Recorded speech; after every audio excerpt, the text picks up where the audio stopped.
Hello, my name is Lowell, pronouns he, him, and we are on later session. I don't even know the count. I think maybe nine. I don't know. Of Apocalypse Keys, which if you've backed it, it may be arriving for you. Some of my players have got their copies. I don't have mine. There is an injustice in the world, and it is a shiny cover. Uh, but Also, if you've watched any of the videos before, you may notice this is slightly different in that I'm on a new machine. So it's a little bit of weirdness getting that set. But we are here moving from our third mission into our fourth mission. The fourth mission is the titular All the Bells on Earth mission. That is the name of it. So we will go there. Now, we are going to go and check in with everyone about their start of session questions and their any advances that they got. Jose, do you want me to check in with you, or do you want me to hold off until situation changes? What do you think?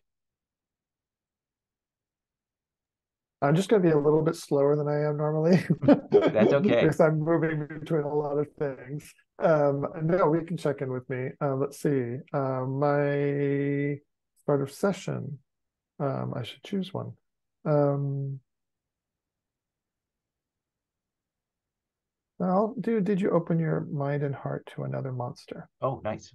Yeah, we're in division. You have a chance to interact with them. Yeah. Did you get a ruin or an XP move last time? No, I don't think so. Okay, yeah, it looks like you're at 4 XP and 2 ruin. Okay. So we've got that set, and I don't think you have any start of session moves. Nope. Okay. Then I'm going to move on to Samson.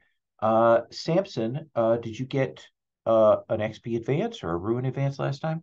I don't believe so. No. Okay. What do you want as your start of session question?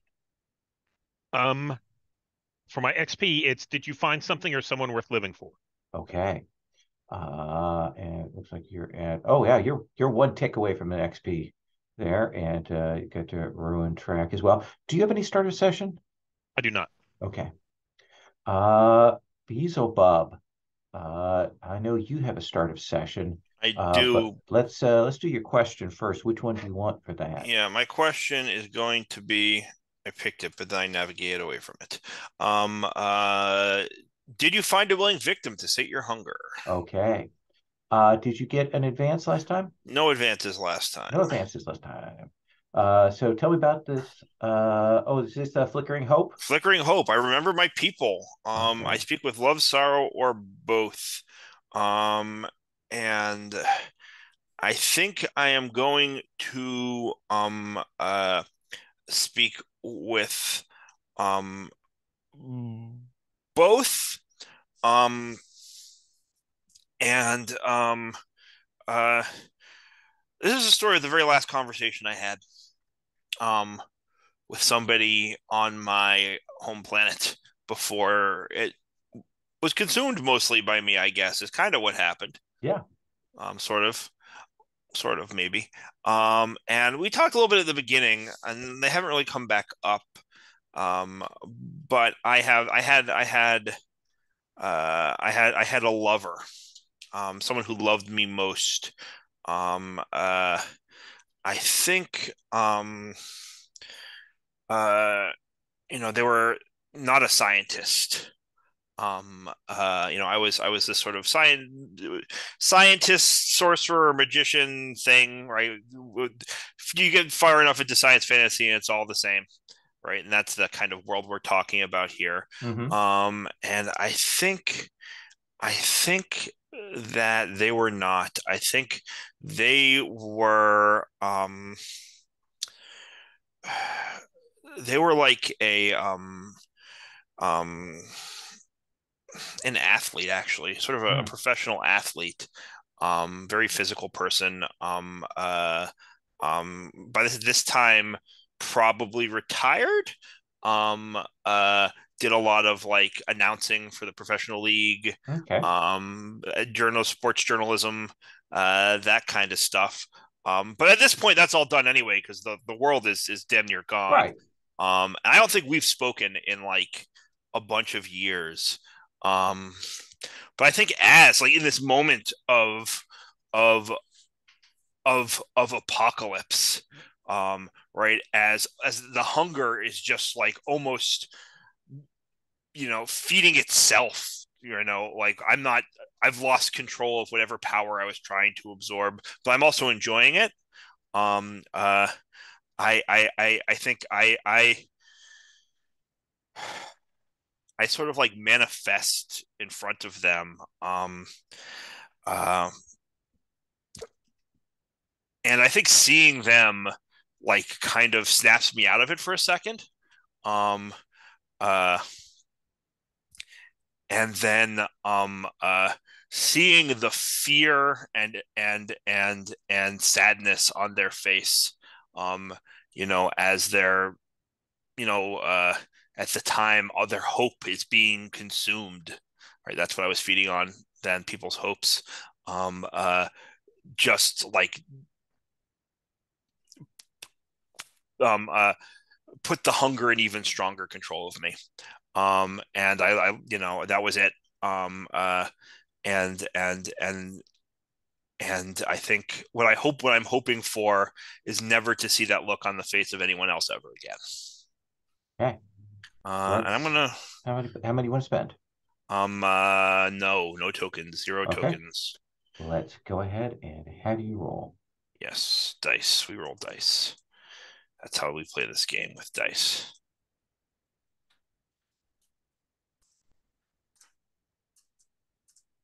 That's 3 dice. We only want 2 of them.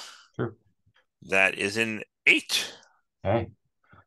So you get to choose 2. You get to choose 2? Choose 1.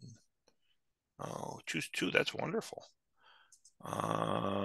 Choose 2. So I think um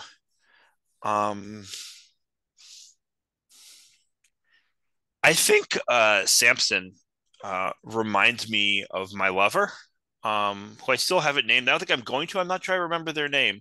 But the way in which Samson reminds me of them is, after they retired and they became more of like a sports journalist and analyst, right? They have this and even when they were a player, right? It was like that kind of Ted Williams analytical, breaking things down kind of thing. Mm-hmm.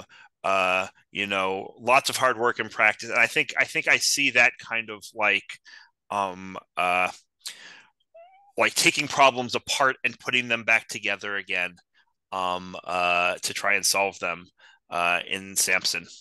I think that was, sometimes to a fault. So I'm gonna for in the case of my lover, who for some reason I'm reluctant to name, and I don't know why, but Oh, that's where I'm at.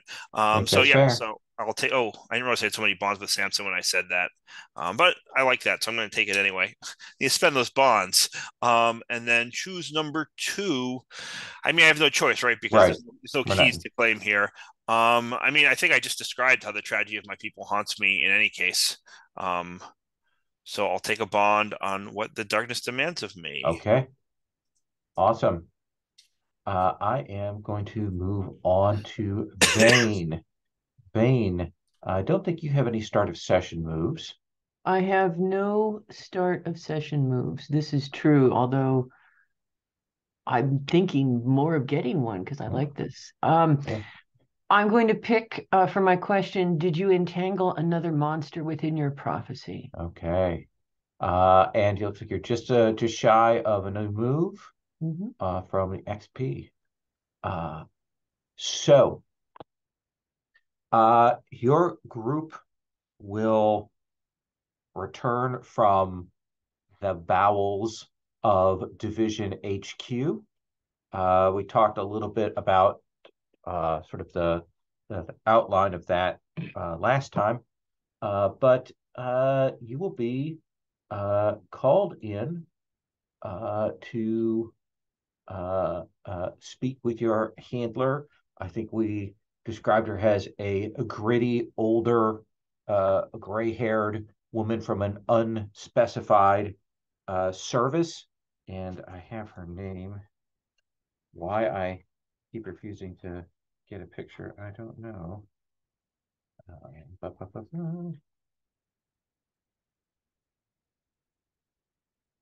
Noonan. And she will talk with each of you, starting with you, Beelzebub.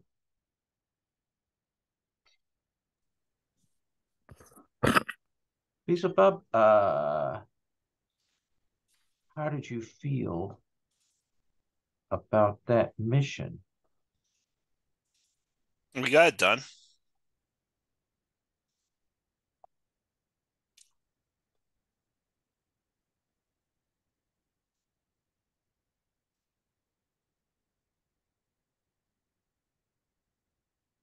So was there any interaction between the fact that this was a giant hungry organism and your own state?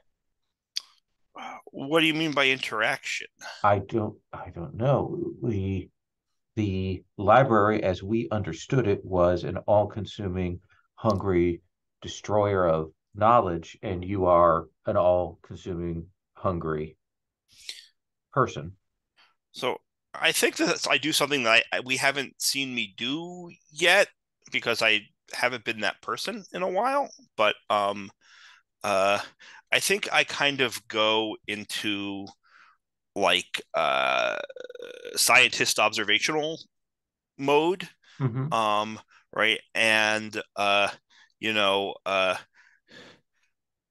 describe in like actually sort of like really clinical detail sort of what we saw in terms of the library's consumption of things, right? So I don't remember the name of our friend who was there. The contact who came with us. Oh yeah, let me scroll down to I can't remember Marcus. Marcus, Marcus. yeah. So the thing that happened with Marcus and these various different sort of echoes that seem to have been consumed but not, and all of those things. And then I describe um, uh, the way my hunger manifested, which I took a taste of Cetus, right? With Cetus's permission. I ate this sort of regurgitated shade of what had been Agent Fable. So let me stop you there, Beelzebub. Mm-hmm. There's some differing statements about the nature of Agent Fable who you consumed. You've described her as a figment or a shade, not a real person, but that seems to be some disagreement on that point. For the purposes of this conversation, I'm merely all I'm doing is providing my observations. I'm not going to I may or may not have my own conclusions on the topic, but Well, let me ask you very directly. Do you think you killed Agent Fable? no, You don't believe you killed Agent Fable? I do not believe I killed Agent Fable. No. Why do you think that Samson believes that you killed Agent Fable? I have no idea. You'd have to ask Samson.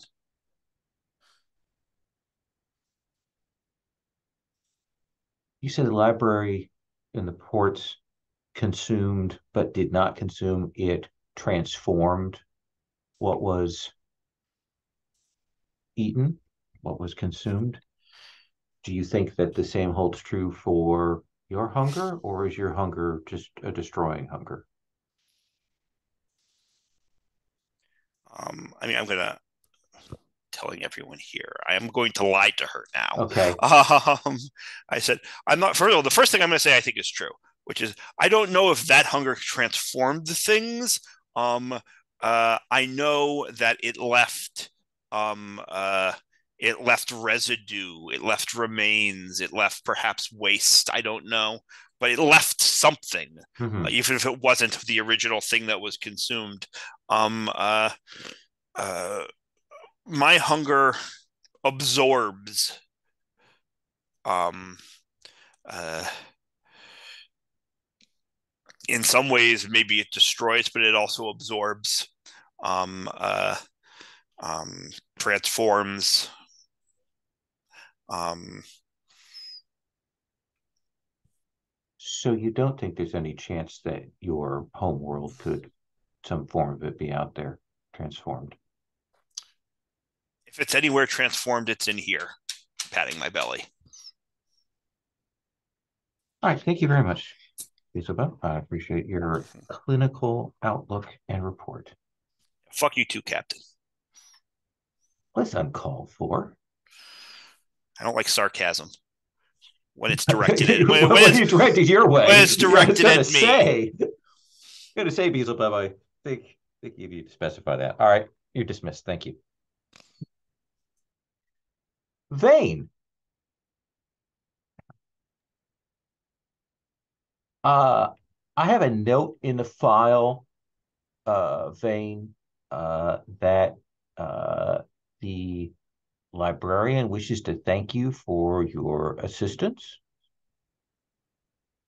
And was certainly pleased with that. Highly pleased, I think, was the phrase that they used. Yes, they do have a couple of questions about some of the books, but I assume that some things were lost during the conflict. It was a bewildering place in which many things were lost, and I was myself separated from the group for a period of time in a room with giant card catalogs. There was quite a bit of knowledge, information, and lore present there in the library, as I understand it, right? Well, sort of. I mean, because like it seemed to take some of the lore and change it around and render it sort of hollow and void. I mean, like you'd take a book off the shelf and you'd look at it and it just wouldn't make a lot of sense. Huh. So that's why you didn't look for, say, some pathway back, some information on that, or you're returning back to your hell. I was so honestly, that card catalog room shook me, and I did not think to look for a way to go back to hell. You're right. That would have been very smart of me. Maybe next time. It does seem like you perform admirably throughout the mission. Highly admirably. Yes, it's always a pleasant thing to me when I look through the reports and I don't see anybody citing any negative comments about a particular person. So it seems like you did well.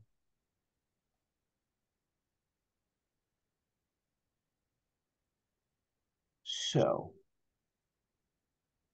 just keep in mind that we've been working on a means of returning you back, and we may have made some breakthroughs.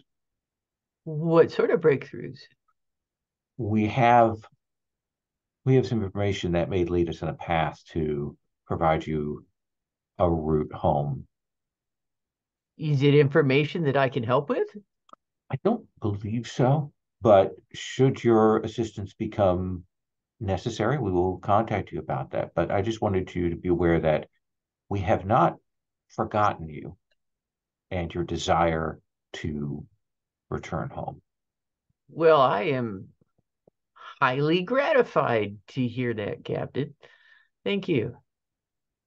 Excellent. Thank you very much for your excellent work. Excellent, highly excellent work. Yes. Yeah, your highly excellent work. Yes, absolutely. All right, and I will slouch on out of there. By the way, everybody can clear any conditions that you would like. If you want to keep one around, feel free to do that.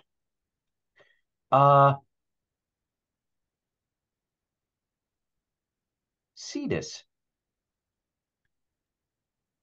So, who is this person you brought back? So Cetus arrives, I just want to say, into the office in his usual little torn up jeans and tank top, but Okay. He also wearing a frock coat, like a luxurious frock coat. And so he's walking kind of proudly in with his new coat, and he sits down on the plastic chair in his purple. It's purple. Okay. Is that a new coat? It is. Do you like the style on me, Captain? It certainly you wear it with some grace. Why, thank you. It's from my new friend, Mr. Gray. Yes, so uh you they were hmm. So uh you brought out this Mr. Gray, rescued him from the library. Uh Yes, ma'am. what is what is he? He's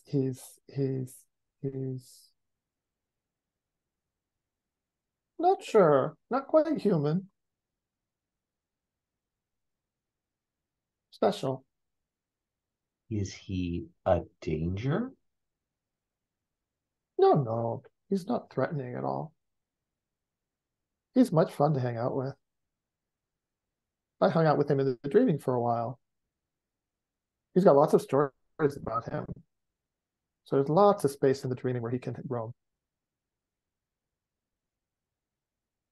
Is he a being like yourself? I wouldn't say he's old like I am. Maybe older, I don't know.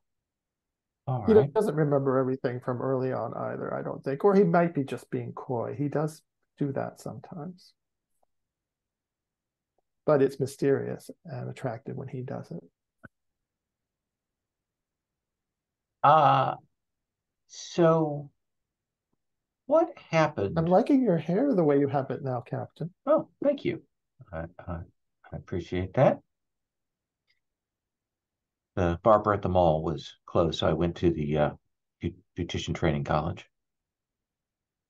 Well, you got lucky then with an Yes. apprentice. Uh, so tell me about how Marcus Finch died. Marcus, there was this worm, Mhm. very hungry worm. I entered the dreams of the Parasitic Library, and the worm was there. It scared me. I ran off, and it covered me in some kind of goo. But somehow I uh, figured out, I had a vision that Marcus had been eaten by the worm and somehow replaced. I don't know if the worm did it or the library did it, but we never actually found that replacement. We may have had a conversation or two with him. I'm a little confused in the sequence of events. The library is very confusing, Captain. So Marcus's immunity to the library didn't seem to hold. Not as far as that worm was concerned. All right. That worm ate him whole. Maybe he had all his memories when the worm ate him. It seems like you came through this very well. I was certainly worried about sending you a person who is so rooted in memories and such into a place like this. Had no problems. No, I even learned some things. I read some books at the library and learned many things. I'm still kind of sorting out everything that I absorbed, though. And he kind of flicks his hand, and some letters fall off onto her desk. Letters Do and you think words. Beelzebub is a danger to your fellow teammates? Beazle. Yeah. He gets hungry sometimes. Mm-hmm. But if you give him a snack, he calms down. You just have to give him a good snack. I don't think the sad lady was good enough. I gave him a little snack that I think will tide him over for a little while, hopefully. It was pretty terrible. He Has likes he terrible things ever now. harmed you in feeding on you? No, he's been very polite. All right. Thank Doesn't you. hurt, mostly. Okay, bye. Bye, Most Captain.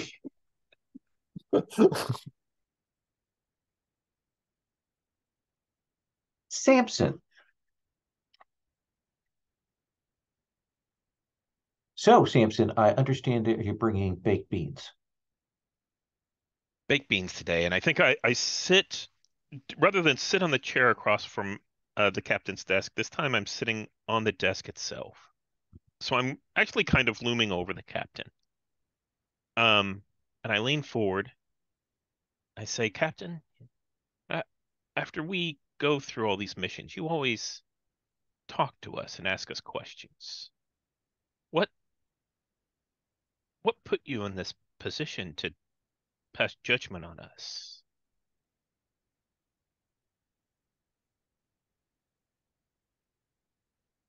I was in the field for 10 years.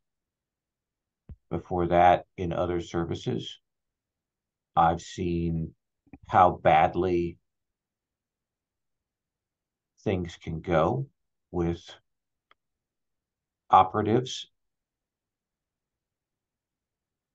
and the amount of damage that they can do if they aren't observed. So you know about Agent Finch's death, right? I do. And you know that, we also came across Agent Fable while inside the library. And even more so, it became more and more real to me that as agents, we're disposable. And I'm just curious, do you decide when we become disposed of?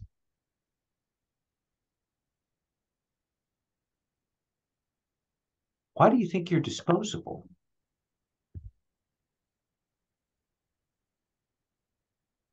Well, Marcus Finch was a human operative with a unique skill set who had been in the library before, and we asked him if he would go on the mission. He got given orders.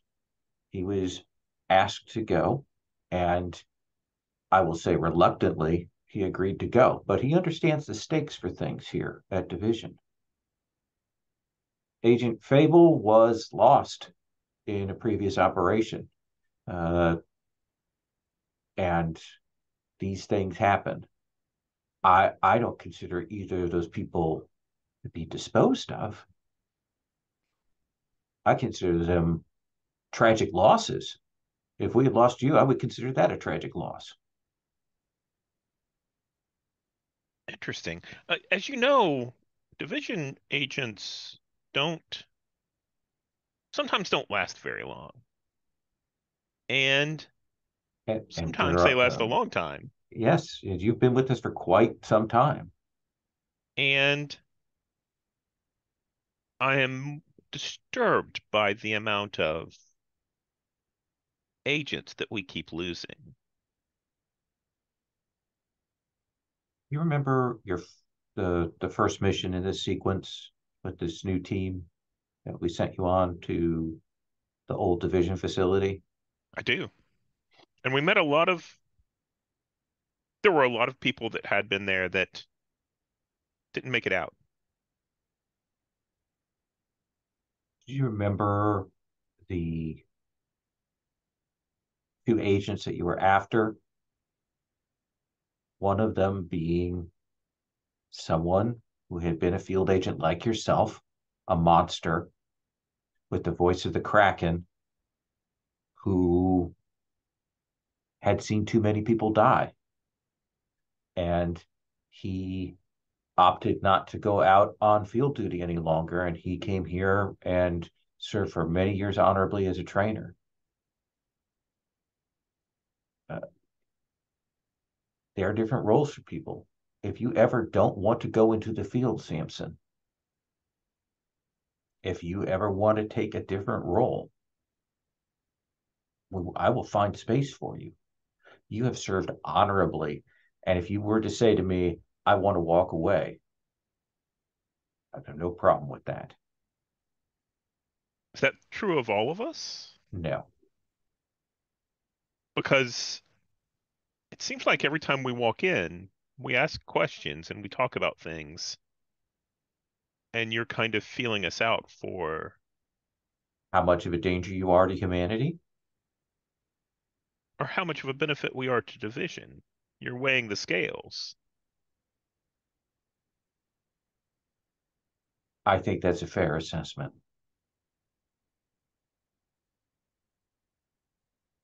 I see. Different division leaders weigh that scale differently. For me, it is much more on the side of protecting humanity. It's why Beelzebub makes me nervous sometimes. He is incredibly powerful. He is infectious. He is incredibly smart. And he has a hunger that he often can't control. I think that's a potentially dangerous combination. But he has also done good work. And he's an asshole, yes. And is that what keeps you up at night? Is maybe you'll make a mistake and miss someone? And she stops. Like this is the first time, like in this conversation, that you've seen her like stop.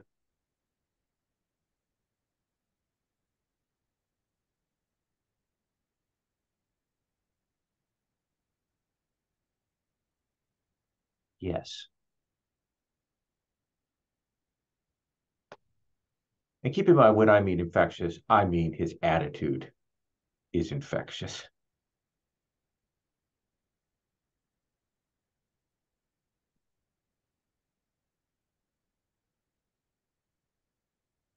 You want us to do anything about Miss Fable and about what happened to her?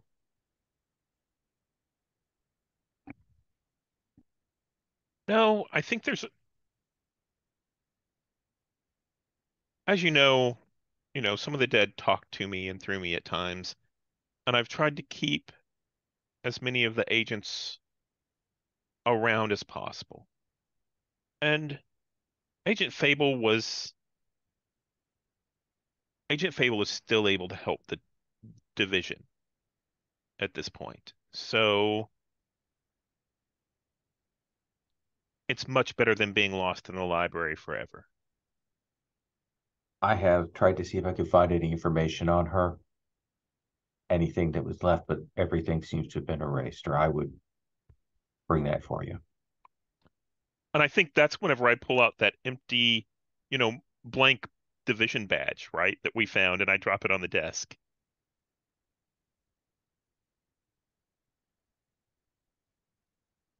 I'll make sure her name goes up on the memorial wall. I just hope we don't have to keep adding names to it. That's a good thing to hope for. Thank you, Samson. You are dismissed. So I'd like to go around and let folks call a scene here at Division HQ or outside of Division HQ, with an NPC, with a PC, whatever you want to do. Beelzebub, what do you want for your scene here? I would really like. I don't know Chicago at all. Um, uh, but I want to go. We can just make something up. Also, Sure. I want to go to. I want to go to an art museum.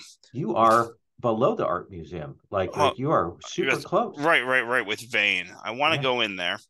Um, but I'm specifically interested in like um going with them to sort of look at depictions of hell. Sort of whether we have like medieval or early Oh, yeah. modern. They've got medieval. They've got a lot of Spanish masters. So there's some infernal depictions there.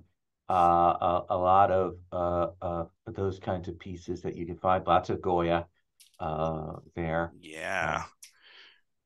Yeah. So Look at this. This is great. Painting. I did Google search did me some good.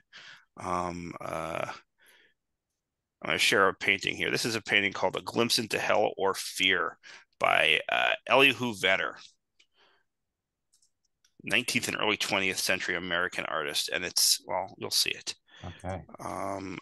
It's not a typical depiction of hell, but I'm interested in what Vane thinks about this. Ooh. So, is this your family, Vane? What's going on here? Who's looking? I mean, they're obviously, I think they're glimpsing into. They're the ones who are getting a glimpse of hell, as I think what that title means. But Beelzebub's being dense, right? And Vade just gonna kind of laugh, just like, none of these paintings are accurate. Not one of the paintings we have walked by is accurate in any degree. And you know what the reason is? What? This juror guy seems like he knows what he's talking about. This looks pretty hellish to me. Nope. The thing is the smell. Well, you're not gonna get the smell of hell from a painting. But art's got to convey it. None of that art conveys it. No, none of it. So let me look at that one. That's wander through. No, I like that one. I like the dancing on the skull, but yeah, but it's not like hell. It's fun, but it's not what it's like. No. It's this is what humans, it's what they think and what they dream, and then they're like, oh, that's what it is, right? And that seems to be what art is about. Okay, though, but this one looks like it might have a smell of some kind. Okay. Right, all that, I think that's gore on the ground. I can kind of smell that. That's too pretty. It's got all those bright, vibrant colors. I would Blood's hang it that in my vibrant. office. What? So it isn't like bloody. That's not a. It's just it's like anti-vibrant. It's like none. Why do you want to go back to this place? It doesn't even sound like the fun kind of painful. Well, it's the people. It's the hanging out with the people. It's my family. Your family with the smells and the dull colors and the the food, which tastes the way things smell. You can't find that anywhere here on Earth. You confuse me, Vane. I'm not gonna lie. I do not fully understand what it is that you want. I, on the other hand, pretty much understand you as simply wanting to devour things. Yeah, I don't know that I want to devour things. I need to devour things. Need to devour things, okay. But don't you, like, when you devour something, you take no pleasure in it? It's not kind of like, ooh, it feels good, but it's not like it's So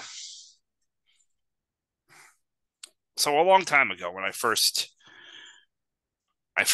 came to this planet in this reduced state that you find me in, and I would wander around and feed when I needed to feed, and it feels good, It's very. There's no sense of accomplishment in that. I haven't achieved anything.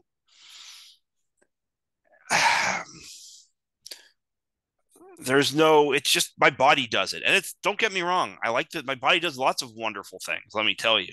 Well, and they feel fantastic. But it's not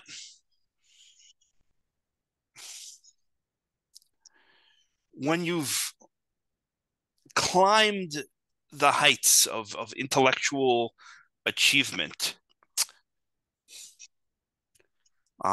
created things new and beautiful and divine. The idea of like eating a sandwich, as good a sandwich as it may be.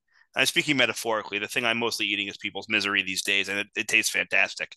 It's great, but it's not. There's always a little bit of space left. You know what I mean? Okay.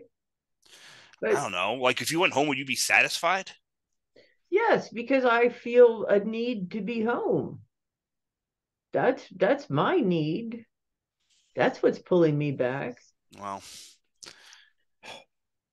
then let's figure out a way to get you there, I guess. Fair enough. And you said there's miserable people there. Oh yeah, there's Maybe miserable people there. maybe I'll come with you, All right. Fair enough. All right. at least for a visit. Okay. Agreed. We'll do a fist bump. I imagine there's the crackle of thunder outside when you fist bump ominously. Cetus, who would you like to talk to? What scene would you like to call? What do you want to do?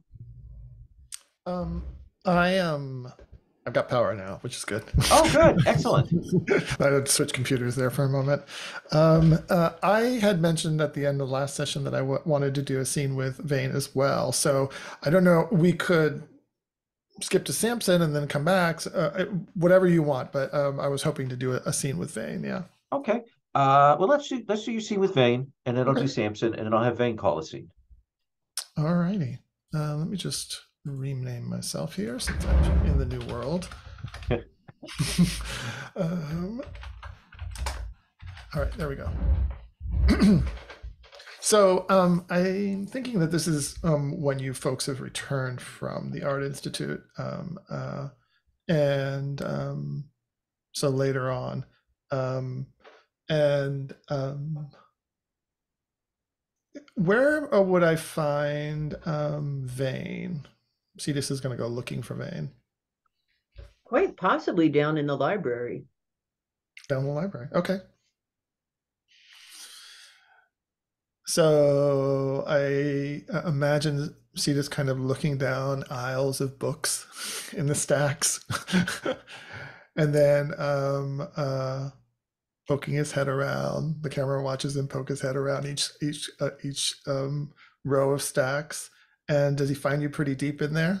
Yeah, with a big heap of books that I'm clearly going through for some reason, and kind of like picking each one up and going, God, like rifling through it. And so Cetus walks over. He's not wearing his frock coat anymore, and his hair is always kind of disheveled, but now it's like really a mess, like bad bedhead. And he looks a little bleary-eyed. And he comes and are you seated? Yes, at a table. Okay. He comes and he kind of sits on the table next to you and hunched over and kind of looks at you. Is it morning or afternoon or? Let's say it's morning of the next day, if that's okay.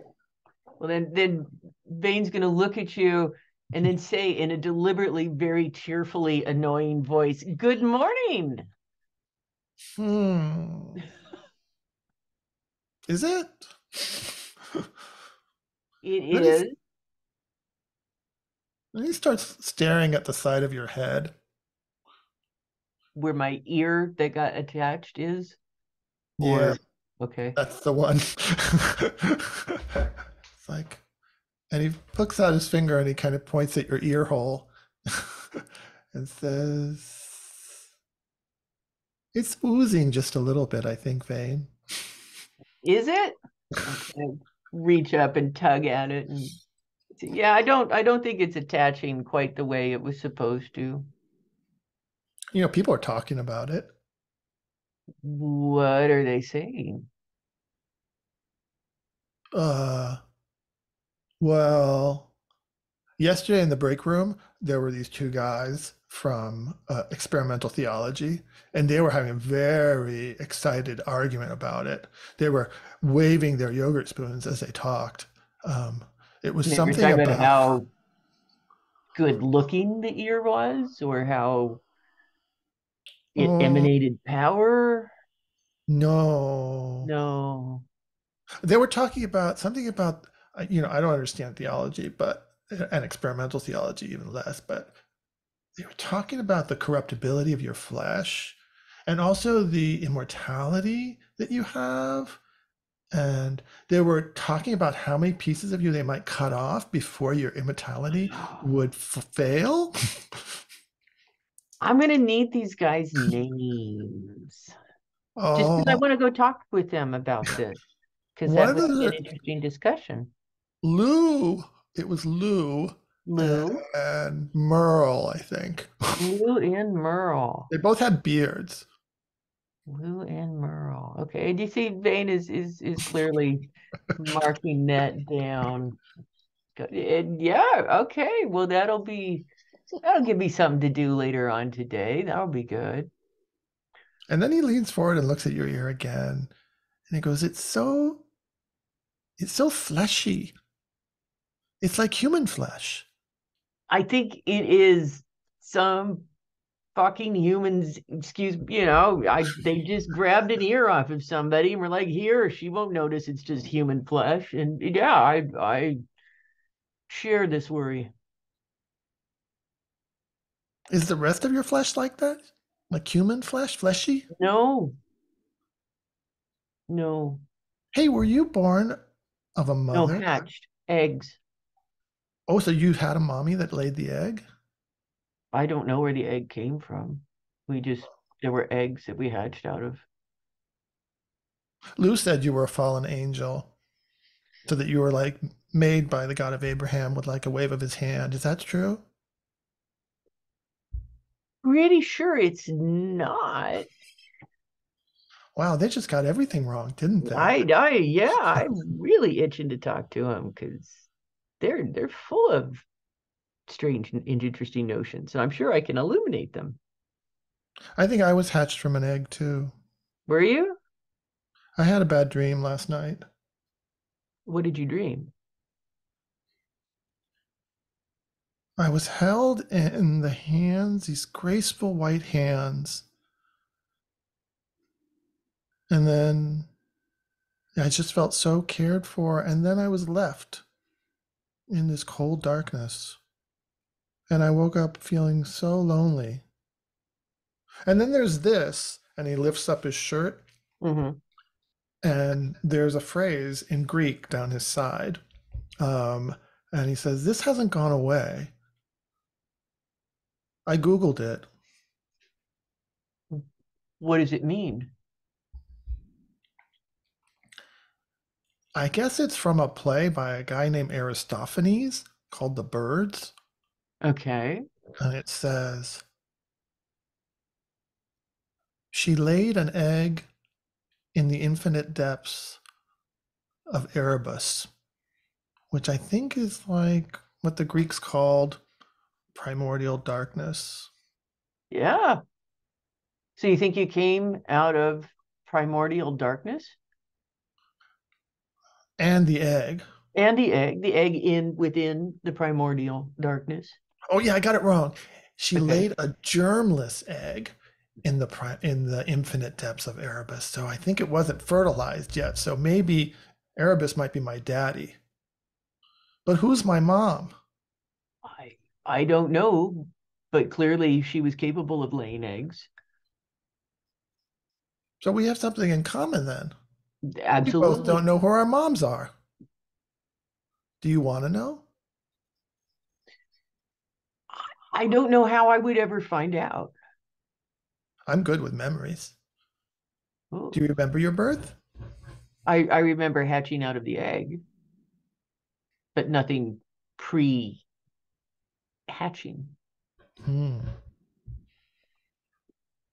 I want to find out who my mom is. So you should check your memories. That's a good idea. Thanks for talking with me, Vane. And he jumps up, he shakes his head, and he strolls off down the corridor.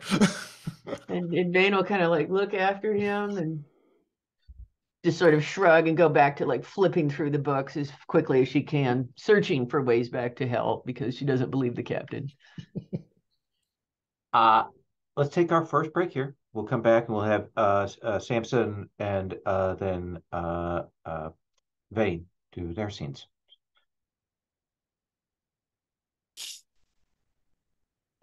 So, yes, Cetus, as you said, it does sound like a reveal your heart. How many? Oh, kitty. How many tokens do you wish to spend? Let me take a quick look at Reveal Your Heart. Okay.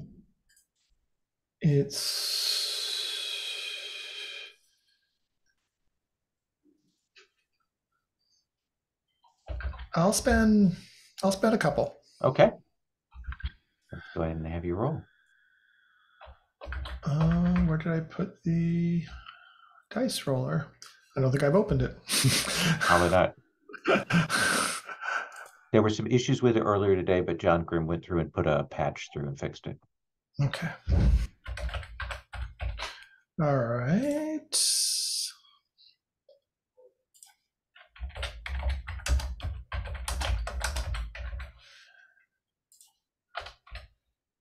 I guess I can, since I'm not using this mic, just move this over there.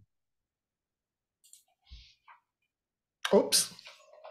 Look at that. So that is a 12. So I think it's fair that there is that kind of awkwardness, a moment of closeness, but also weakness.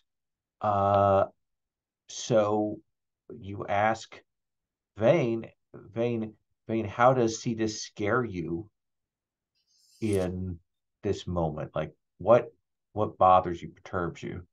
Well, it scares me because I'm still Vane is still not convinced that he's not just some sort of dream figment that manifested. And so when he starts talking about germless eggs, and I'm like, well, so this just feels like maybe he is actually a dream figment, because that's a sort of thing, like words appearing. This is a very dream figmenty sort of thing, and that's and you can't predict. A dream figment could do anything, and that's what scares Vane. They're just unpredictable. And Cetus, how does Vane scare you in this moment?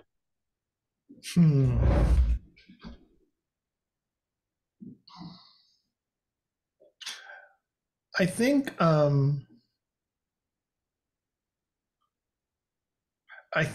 what she imagined doing to Lou and Merle, which was right across the front of her mind. It's not like Cetus doesn't see it, no matter how nicely she puts it. And I think it was some kind of, diabolical torture. So the discrepancy between her nice words and their nice words and their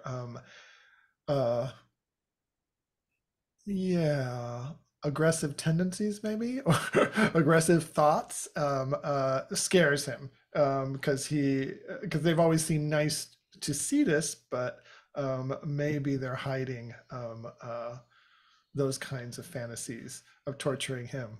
Ooh. So Vane, you have a choice of two things. You can either tell Cetus how fearful you've become with him from a 0 to 4, which affects how many darkness tokens Cetus would have, or you can gain a bond with what the darkness demands of you. Oh, and the darkness demands of me to despair as an immortal and to fall in love with an harbinger of the apocalypse. So I'm gonna say I despair as an immortal. Okay. Mark a bond, and same to you, Cetus. Yeah, I think my desire to meet my cruel maker just ramped up a bit. So I'm going to take that bond with what the darkness demands of me. Okay. So let's come to Samson. Would it be okay if Beelzebub was in this? Sure. Well, let's ask Beelzebub. Oh, geez, I was just I very much why. If you didn't call for a scene with me, I was going to call for a scene with you next. So, okay, if that were an available option, yeah. So I think Samson is at the wall of remembrance that you had mentioned before, where I think there's a bunch of names etched into, it's very corporate, it's etched into like plastic tiles or something like that, or maybe metal nameplates that were all kind of pasted up along this wall, and it's getting longer and longer. And I think I'm walking up and down this hallway with my hand kind of trailing on these nameplates. Whenever I run into Beelzebub. Yeah, I think I'm like I think I was like just swimming, like doing a workout at the pool or swimming laps. Right, I got a towel over my shoulder and a tank top and swim shorts, and I'm smoking. I'm smoking a cigar as I walk down the hallway. Let's say Flip Beelzebub. flops. You look relaxed. What's that? What's that old saying? Sharp body, sharp mind. Um, does it ever does it ever weigh on you, the people that we've left behind, the people that I guess you've eaten enough of them? I eat them. I don't. They don't get left behind. They come with me, Samson.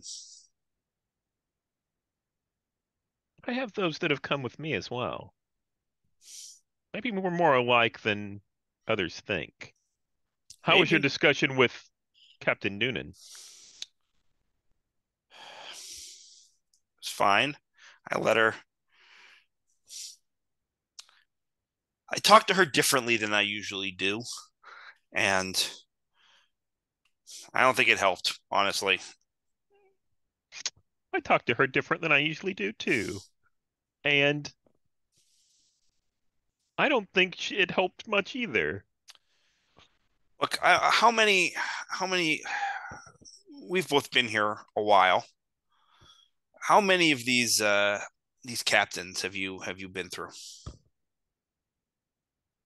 These handlers, they're not really captains. They don't do anything. They just handle us. But these handlers. I think maybe a better word might be judges. And I've been through a number, but I'm learning from this one. I think they make decisions about us that we wouldn't be happy with. I Oh, mean, Marcus chose to go, but do you think that do you think he might have been pushed? Do you think that the others around us made all their decisions, or were they just kind of, you know, we're disposable, just like those we saw in the library? And one day, our name will be here on this plaque, because they're either going to have to kill us or we'll get killed. Unless, of course, in the case of the library, there's no name that anyone remembers. Samson, I can't speak. I don't think. I think when someone like Marcus or Agent Fable signs up, they don't get a lot of chance. They don't get a lot of choices till their term is up. I think that's right. I think if Division wants you to do something badly enough, they do it. The humans, but you and me, we get two choices. We get to make those choices whenever we want. We can stick around, or we can take off. You chose to join Division? Is that what Yeah, you're saying? a couple times now. Yeah, but do you really feel like that was what you wanted to do, or is that just the decision that was in front of you? Both times I did it was because I wanted to do it. Leaving the first time was the decision was easy. The wasn't the practically speaking, it was challenging. I'm not gonna lie. They don't like us to go. Uh, but here's the thing: people like you and me, Samson. We don't have to end up on this wall. Now, the other choice sometimes means putting a whole bunch of new names up there, and that's a choice you got to make. There is But a there is a third option, which is you can become one of those doors that we close. Oh, that's gonna put a whole hell of a lot of names up on that wall. True. Maybe burn the whole wall down with the name. Like the like our first mission together where we went to the lost place. I mean, it's kind of the same thing that happened there. We closed the door that we found a harbinger that used to be an agent. Samson, I'm not going to speak for you, but if my door ever opens, no fucking team from Division's ever going to shut it.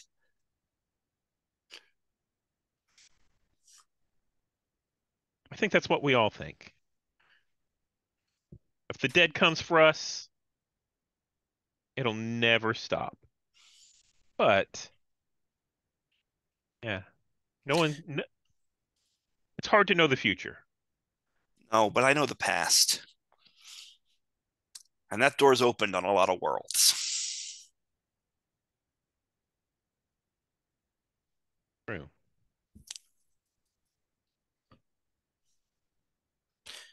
But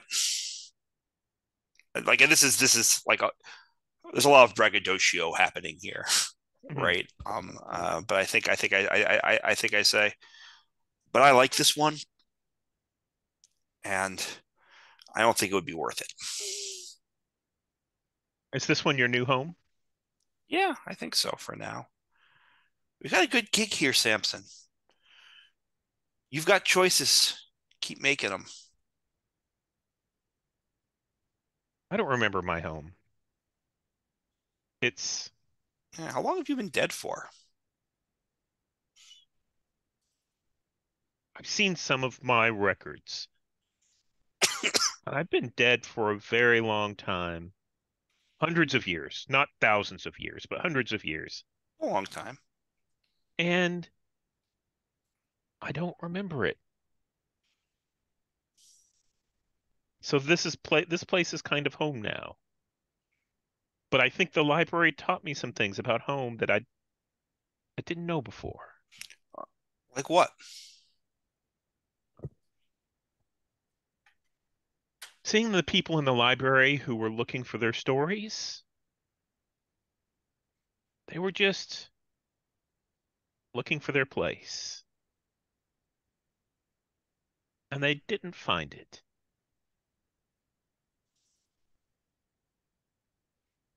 This is a new song, I guess, a relatively new song. I don't know. It's not hundreds or thousands of years old, but I heard someone once say, sing a little song, right? Home is wherever you hang your hat. Some nice hat hooks here, comfy, you know, settle in. Yeah, but you always have to be on the lookout. That's true everywhere. I've never been anywhere where you didn't. I don't think I did before I was dead. Maybe that's why I'm dead now. Are you revealing your heart to me in this conversation? Ooh, sure. That feels right. Yeah. You want me to roll that? So that's what you Yeah, want how to do. many tokens do you want to spend? I think I'll spend 2. Let me look over my triggers and see.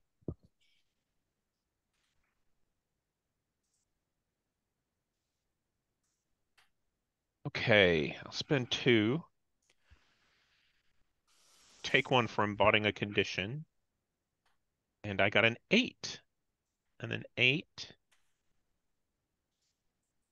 It's choose 1, and if they choose to deepen the connection, they choose 1 too. So which one do you want? What do you think you're getting out of this conversation? I definitely think I'm closer to Beelzebub than I was.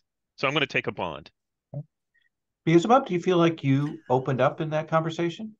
I definitely feel closer to Samson. I think I think I learned something important. I learned um I think I learned that the like I want to just like, I mean, I learned something very important about Samson for sure, Right. That Samson is starting, but I don't think I think it. I think I learned something important about the captain here, right? That she really is like on the fence about me in a way that I don't think I knew before. So I I'm gonna think that's fair. take an XP there. Yeah. Yeah. I think either way, by the way, Jose, taking tokens when you feel right, like that is entirely up to you about managing that. Uh, I've tried to mention from time to time whenever I take tokens, yeah, just because if we have viewers out there who are looking at stuff, that gives them an example of when I'm doing stuff. okay. I think any way you want to handle that, I am good. Mhm, Uh, uh, anyway, mhm. Viewers can't see the chat though, can they? no, they cannot. Yeah, I just like to let people know what's going on. Yeah, Yeah. it's fine. So I think that feels like we got a good point with that scene there. Mhm. Yeah, I think so. So let's come to Vane. Vane, would you like to call a scene? I would like to go see Lou and Marcus. Okay.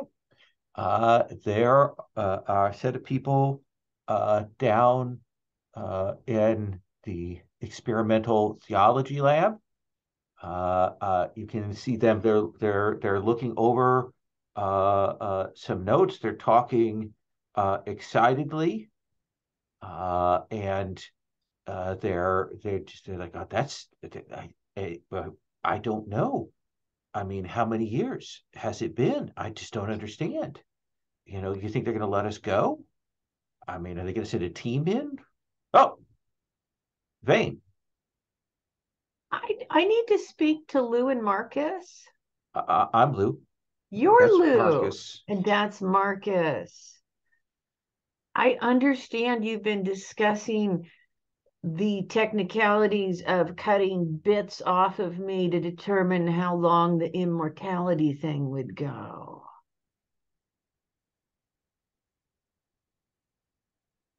Not just you. Oh, more of the monsters here. Yeah, we work with theoretical models.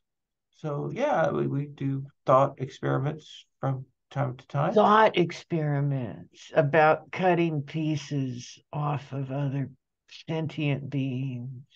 That's what you're saying. When you say it that way, it kind of sounds horrible. It kind of does. And at this point, Vane is gonna just sort of like seem to loom up about 2 feet taller. And she takes a step forward, and it's just so in this guy's face that she's just about like this far away from him. And she's just like, so no more thought experiments like that. What do you say?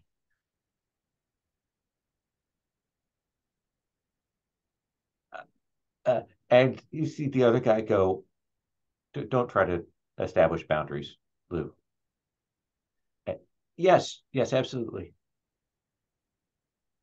No, wait, the other guy The other says, guy says, "Don't try to establish boundaries to Lou." Like he was about to like try and like go, well, what exactly are the bounds of the thought experiments? and I will reach out without kind of like staying away from that guy's face, and I will pat the other I am guy on on the the same shoulder. page vein. Okay. All righty. And that's all I wanted to make sure of. And then on the way out, I'm going to just casually grab something, whatever's in hand, and snap it in half and drop it as I walk out. And you can see that they sit down, that kind of exhaustion of rabbits who have just about been run over by a car and are sitting by the side of the road panting and trying to readjust and rethink their life choices. You are the rum that came down I am. the road at them. And I'm taking 2 darkness tokens for Absolutely. terrorizing them. All right. That makes me happy. Uh so I think we, unless people have other scenes that they really want to call, there a couple of days later, you all are in the midst of exercising, eating the last leftovers out of the fridge from the potluck, or whatnot, and you will get called up to the briefing room with Captain Noonan, and she will say, "I trust everybody is recovered from the library mission. I'd like to send you back out into the field again. We've got something potentially big." And she'll turn to you, Beelzebub, and something that might be in your wheelhouse. I like raise an eyebrow at that. Here is the deal. Let me pull this up for myself. So, Division, we have confirmed the reappearance of a relic of significant power, the Chernoborg deck. It is a legendary proto-tarot collection of cards that is said to have been written with the blood of lost and murdered deities. The Chernobyl deck was believed destroyed in the Great London Fire, but now it, or some kind of replica of it, has emerged in Las Vegas, Nevada.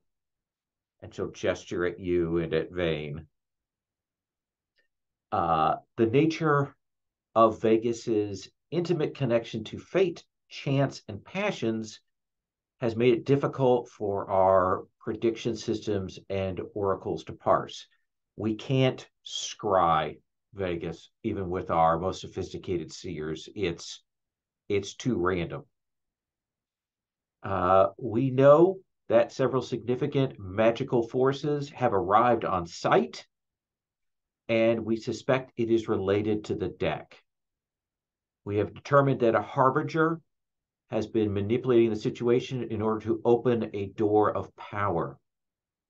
Based on our backup copy of the Akashic record, we have confirmed that reality alterations have already occurred in the city with 4 counterfactual existence events.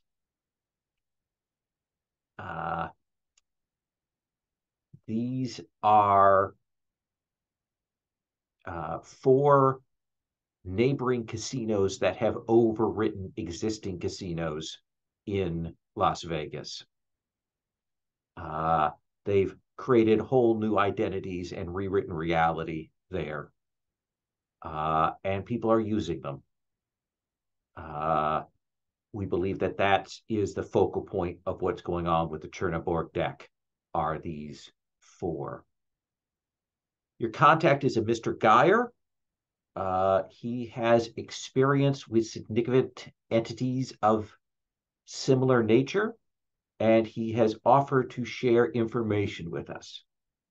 You are to travel to Las Vegas, discover the nature of the Chernobyl deck and the form and purpose of these reality warped casinos. You're to locate the harbinger and prevent them from opening the door of power.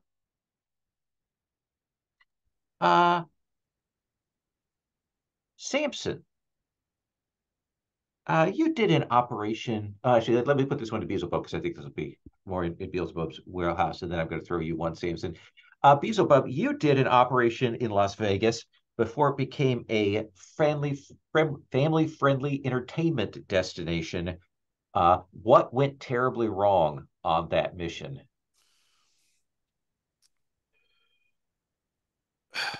I mean, everything just went to shit when what went wrong? I think one of one of our team members, they had oracular powers. Huge fucking mistake. Whoever decided to send them to Vegas, some kind of experiment. They thought they could break through the cloud. Um, ended up ended up ended up spending the entire mission at the roulette wheel. Door fucking opened. Had to put him down. Nice. They did not have a lot of hope at that point. They did not taste good. Was sick for months afterwards. I love it. Do you have any questions before you are dispatched, I have a question. Samson? You mentioned the tarot deck. Yes. Um, The Chernobyl deck is one of what we have identified as proto-tarot artifacts, variant tarot that were created in different mystical sites in different mystical places. Pieces from each of those proto decks come to form our modern tarot as a kind of dissolution, a watering down of those original powers. are you looking? You said that we're to shut down the Harbinger, close the door, and locate the deck. Is it acceptable to destroy the deck? 100%. Right. So just put it out of commission. If you think that you can contain it safely, then you are welcome to attempt that. But if you have any doubt about containing it, then destroy it. We know a little bit about the deck. We don't know. There are conflicting statements as to the major arcana. We know that it has a different set of suits. The suits are chains, knives, trees, and beasts.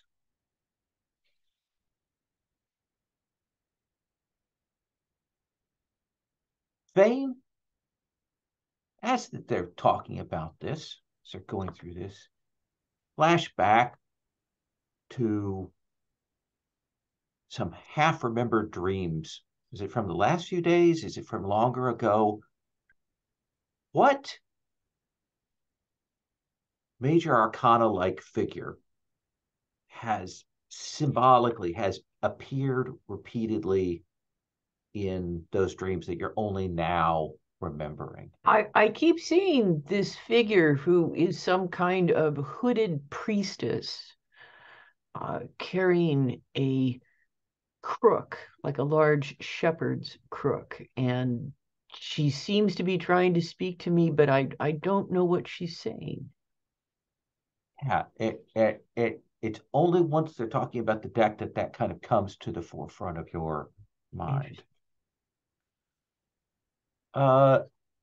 We know that the Chernobyl deck, as I said, we believe it has been created from the blood and essence of lost gods, including some of the Slavic pantheon, but from others elsewhere. What powers these things have is uncertain. They may have changed over time. We will be giving you some walking around money. So you'll be given a bankroll as that each of you can play with as you need to. We don't know exactly what is going on, if there's some kind of transfer, some kind of battle, some kind of sale, what is happening here, or just some kind of black hole that is drawing these supernaturals in. All right, wheels up in 2 hours. Go to get to the motor pool by then, and we're going to take you out to the airport, and you'll have a direct flight to Vegas. Any other questions? Okay. And Noonan will dismiss you. Is there anything that you all are doing in the sort of the montage of getting ready for this, at the point at which the small suitcase is delivered to each of you with about $50,000 in cash each?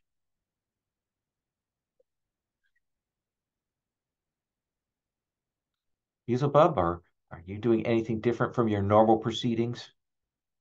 I think it's the same, sort of like changing out of the kind of like grungy lounge clothes I tend to wear around the mission, and into that suit I wear around the base, and into that suit I wear in missions. I think I count the money. I think I Okay. actually like sit and count it. Absolutely. Which is maybe a little bit different, and kind of, think for a second. Like, is this, I think it's like, is this the moment when I take off or not? Right? $50,000. I got 50 grand. The captain hasn't liked me much lately. Maybe this is the time to just book it. I don't think I say that, but I think that's sort of the, if you're looking at if you're reading my mind, that's clearly the thought there. All right. I like that.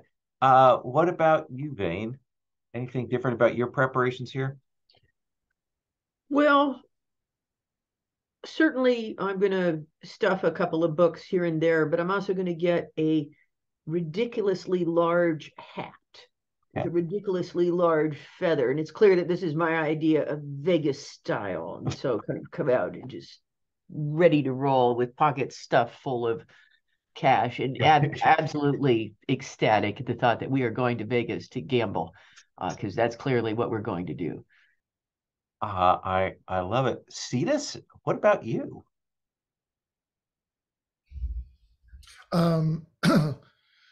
Cetus is definitely wearing his purple frock coat, and he's very excited to be gambling as well and to playing the games. And he's also maybe he's grown out his hair to look more like Mr. Gray, because he wants to be stylish for Las Vegas. Okay. And glamorous. And I think he's also paid a little trip to the Holy Arsenal, the Holy Symbol Arsenal, is that what it's called? Yeah. And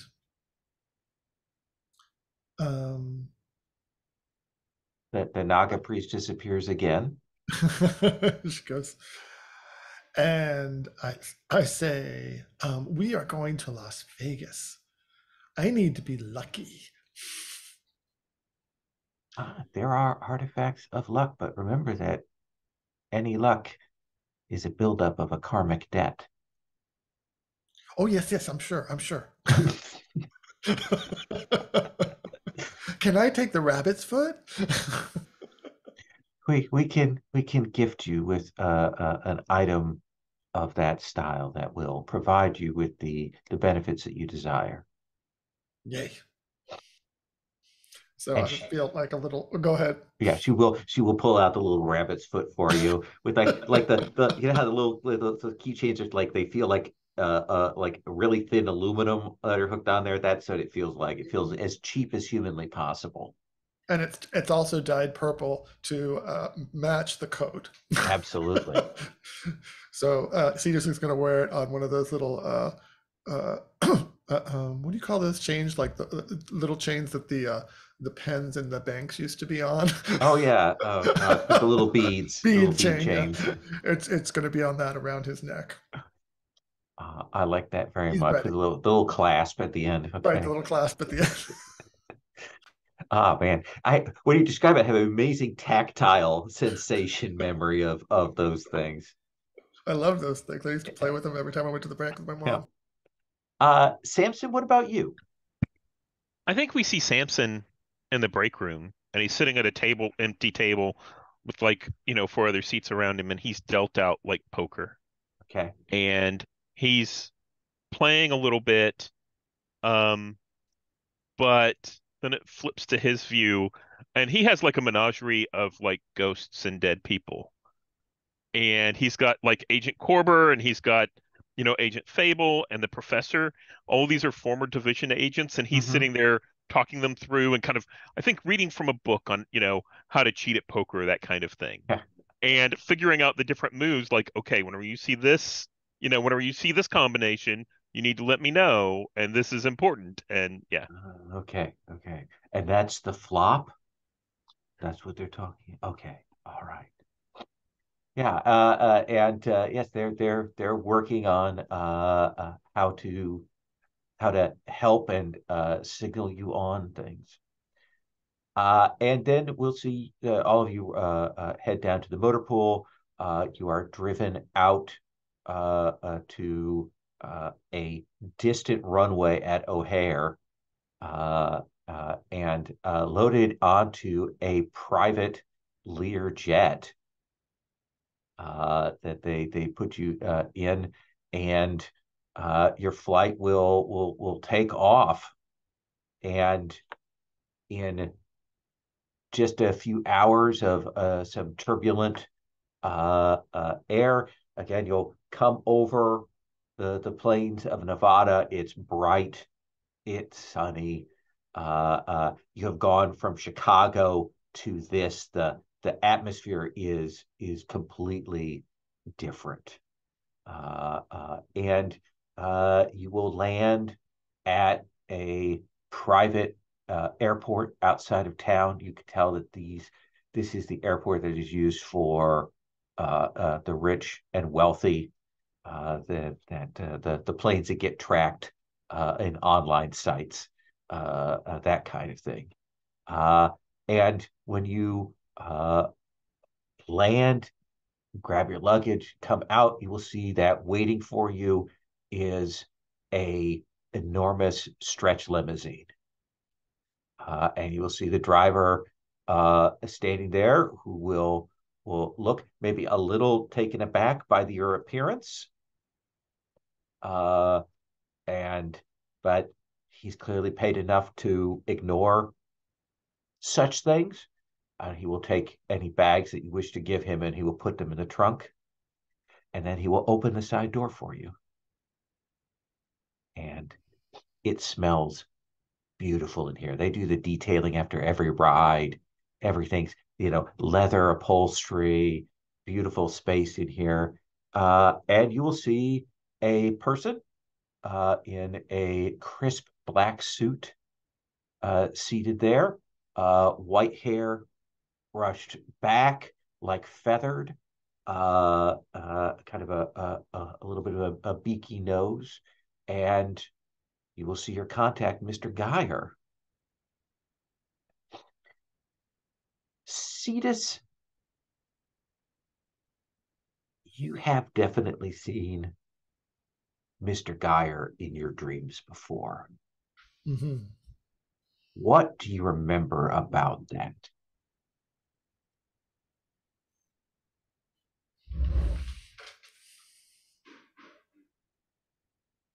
I think Cetus remembers Mr. Geyer kind of lurking in the nooks and crannies of Dorian Gray's dreams and or his dreamscapes, anyways, the ones that he walks in. He never had a conversation with Mr. Geyer, um, uh, but he knew that Mr. Geyer was trying to hide from his sight at that point. Um, uh, but he took note of him, and now when he sees him now, he recalls him from those times. And they say, come in, sit down, please. Relax. I don't know if any of you drink, but if you do, I have drink for you. I want one. Absolutely. Yes. Please. And he will pour, uh, a very nice champagne for each of you. And will say, so I'm Mr. Geyer. I have helped division from time to time. I haven't worked with any of you, but that's neither here nor there. So I'm to give you a briefing and get you into Vegas proper. Does that seem like that's what's going on?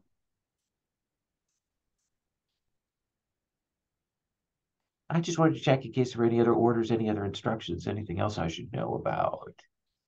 No? All right. Wait. So, Question. yes. Cetus, was it? Yes, Mr. Geyer. Lovely Absolutely. to meet you for the first time. Yes. Though there's something about you that seems timeless. How flattering. I like you already. I saw that we have a big sunroof. Can we open it up for the ride down the strip? Absolutely. I like having the sun beating in hot these days. So yeah, feel free to do that. So let me give you, what do we call it? The skivvy, shall we? Uh, 4 of the regular casinos in the city have been reality rewritten. They're kind of linked together. There's a central plaza now for them. There seems to be a figure of power, a player in this game. Let's call them the 4 kings, just for the sake of things, at each of these casinos. I know that the first is the Red Rock Casino. Very classy, very glitzy. You'll like it. Very nice. You should try the restaurant. They do a tapas, a sort of modern fusion service there that is excellent. Beautiful sweetmeats, which are my favorites. And Mr. Fire is in charge there. Next is Animus, the Assassin's Creed experience. It is a casino themed around some sort of video game, VR entertainments, lots of glitzy, sort of high tech things there. I'm not sure who is in charge there. I think it's a woman, but you should be able to find out, no problem. Next to that is Sherwood Forest. This is the family-friendly casino of the set, with a Robin Hood theme, very anachronistic, very much imagine medieval times crossed with Robin Hood. Like imagine all of the bad Robin Hood movies all squashed together into one very sticky, family-friendly, saccharine entertainment district.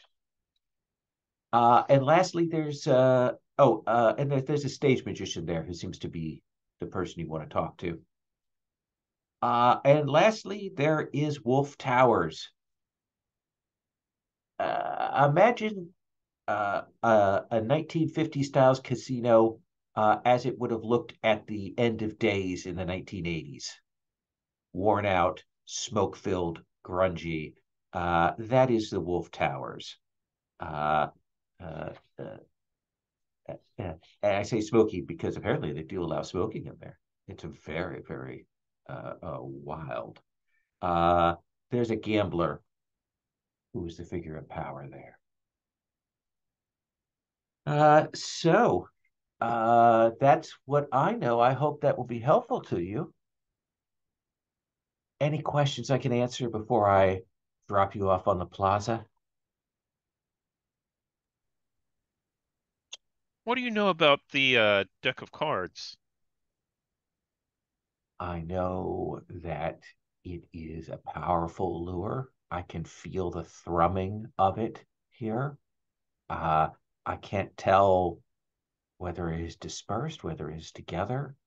The shades of it echo throughout. But who knows if it's real or fake or what? I know that the suits are lesser powers and the major arcana are greater powers. Like what? Our briefing was pretty vague.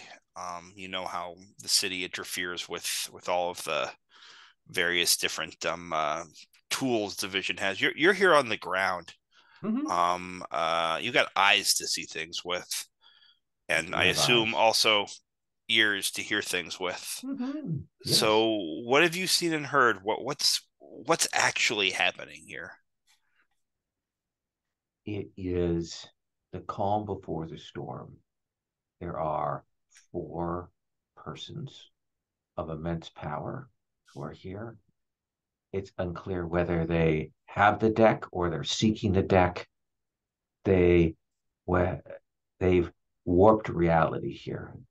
And in terms of the clear and present danger, there are people going in and out of these casinos, human beings that are going in and out and filling these hallways that are being taken advantage of magically, and getting caught up in the loom of fate of this place. It is a slow burn danger. Okay. Thank you. I have a question. Yes. Again, Mr. Cetus. So I'm a telepath, and I'm wondering, we're not usually welcome in casinos, and I'm wondering if there are a lot of wards that I'm going to have to like sidestep to get into these places. Here's the thing. I don't know exactly what's going on in terms of that. I would imagine some of these places, I know they have supernatural forces at their behest, but I don't know what security is like for ones of your talent. I assume, given that some of these people of power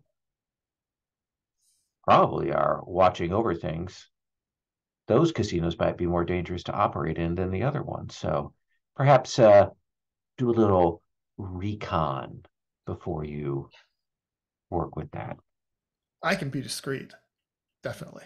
Good. No, I imagine you can. I mean, certainly that jacket screams discreet. It's a disguise. Undoubtedly. And I think it's at that point that you will come up to the strip and see this is outside the hot air as it's getting on towards evening. It's just that sort of fall of dusk where it's kind of turning from the hot of the outside and the dusty of the wind in Vegas, and come down the strip, and the limousine will make a turn into this great circular plaza with these massive water fountains, doing those kind of timed, displays with the laser lights that do things. They're just multiples of these, and drives you around, and you see the front of the Red Rock with that kind of cut stone frontage that they've got on it. That's kind of marble and kind of red clay. You'll see Sherwood Forest that has a combination of real and plastic woods and things outside, and everyone's dressed with sort of Errol Flynn style Robin Hood attire.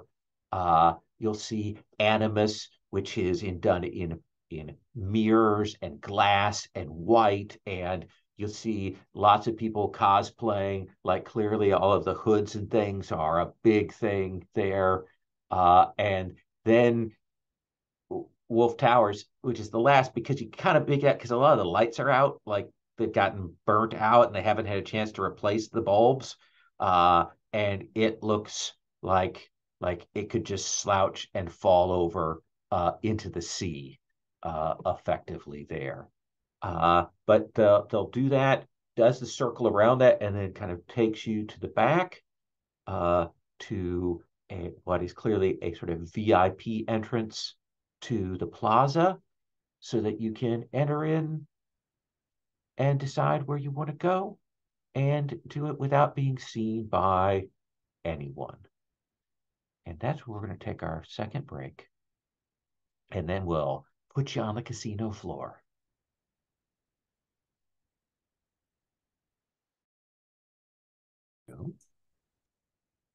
So you are unloaded into this sort of VIP area. There are some of the like the plaza valets who will come over and kind of stand by, waiting to see where you need to go, so they can take you there. What do you want to do? Look at all this. The bright lights, the smell of it. You can smell the desert. The wind comes off. Everything has a little bit of that dusty, grainy scent to it. You can hear in the distance, the sound of the street, but here you're just kind of hearing like the echoes coming out of the different casinos, the sounds of people talking and laughing and piped music and water and maybe the bells of the slot machines all over the place. Well, I think we should go gamble and fit in. Yeah, let's reconnoiter, right? There we go. We gotta look like we belong here. Well, you mentioned one of the casinos had kind of like a cosplay element, like they had hoods and all that kind of yes, stuff. that is the Assassin's Creed experience, Animus. We might fit in better there. So Ooh, let's let's head try that direction. Animus. All right. Oh, I assume we can get nice cloaks and that kind of stuff to. Absolutely. Yeah. So, Beelzebub, they're talking about going to Animus, this bright, clean, modernist yeah. style casino. I kind of frown at that, and I'm like, I'm not sure the kind of games they play there are not the kind of games that you can just decide to win. Or maybe you can. I don't know. They're not the kind of games I can just decide to win. I don't like lots. Hmm? I'm gonna win lots. Sure. See, just have fun. I fun. I have a lucky rabbit's foot. Holds it up. But I don't want to go with you all square people. Then everyone's gonna be thinking like, you're my parents or something. What's the first one again, Lowell? The red one? Red Rock Casino, Animus, Wolf Towers, or Sherwood Forest. At some point, I think I need to make a stop in at Wolf Towers, but I'm happy to go with someone else somewhere else first. Want to all go to the same one, or do you want to split into two pairs, or do you want to all go to a different one? I'll go with Diesel. There you go. Wants company. Wolf Tower, sure. Wolf Tower seems like the kind of place where where no one wants to see your face. Nobody knows your name. And if you don't count cards for too long, they probably don't kick you out right away. So Cetus, Beelzebub heading over to Wolf Towers. You'll notice when you say Wolf Towers, none of the valets come to take you there. They just kind of point the direction. Yeah. That's fine. This is my kind of place. Samson, do you want to head to Animus? I think let's the two of us head to Animus. Does that make sense? Yeah, that sounds perfect. Okay. And this valet will come. We'll get one of those luggage carts, put that on there for you. Walks along and says, if you need anything, you're going to want to check with this person at the desk and so on. They're very good about that. The slots in the main room are nice and loose. If that's what you're interested in, the VR experience is really amazing. If that's the kind of thing that you're into, lots of different ones based on the video game. You could do pirates, or you could do Vikings, or you could do like free range, free running things. It's amazing. Oh, and they've got a roller rink, and they do roller derby there. That's it, which is kind of wild. I don't know why that's set up in there, but it's really amazing. And they'll take you over there, come in, and again, bright lights, glass, steel, all of that chrome made to look beautiful. Lots of people dressed in different period costumes reflecting the different installments of Assassin's Creed. You'll see that there is a massive gift shop within easy distance, and costumes are available there. You can easily do that if you want to blend in. As the valet Samson, describes all of this, pardon? Cetus says, as the valet describes all of this, Cetus says, Beelzebub, that one sounds like a whole lot more fun than the Wolf Tower. There's roller derby. Is there going to be roller derby at the Wolf Tower? No. I'm going to go with Samson and Vane then. Okay. So, Cetus, do you go chasing after? Yes, I go chasing after them. Okay. And it's that sort of impeccable guest service where they come and say hi to you immediately. They make eye contact. They bring you in. They don't say anything about your clothing or your appearance, anything like that. Now, Samson, we described. Don't you have like a way to like appear slightly human? I can't remember how that works with you. I don't think so. So I think I come in and like I've got a hood, or maybe I have like a mask that and a hat and that kind of Okay, stuff. a hoodie and the pandemic mask on to Yeah. cover. Okay, and yeah, you can come in there. The casino floor is one direction, and that direction, and then there's another direction. And as soon as you come in the doors and come into that lobby, the outside world is gone. You are in the casino. It is rich. The atrium here is covered with these brilliant glass spheres of different colors and things. It looks like a new Chihuly installation that they've got up there. And they've also got all kinds of holograms and laser things and all of that. So it's the work of nothing for you to go and get rooms for yourself here if you want. And then what do you do? Vane, look at this place. Look at this world. Well, this is freaking amazing. And I'm going to plunder the mini bar and slug down something and then say, let's go gamble. And I, without even waiting for confirmation, I'm out the door. Absolutely. And down there, like a streak, beautiful. Again, everything well done. We've got roulette, we've got poker, we've got baccarat, we've got blackjack, we've got all these slot machines. They're all very high end, sort of Konami style, based on video game properties, things. What is your poison, Vane?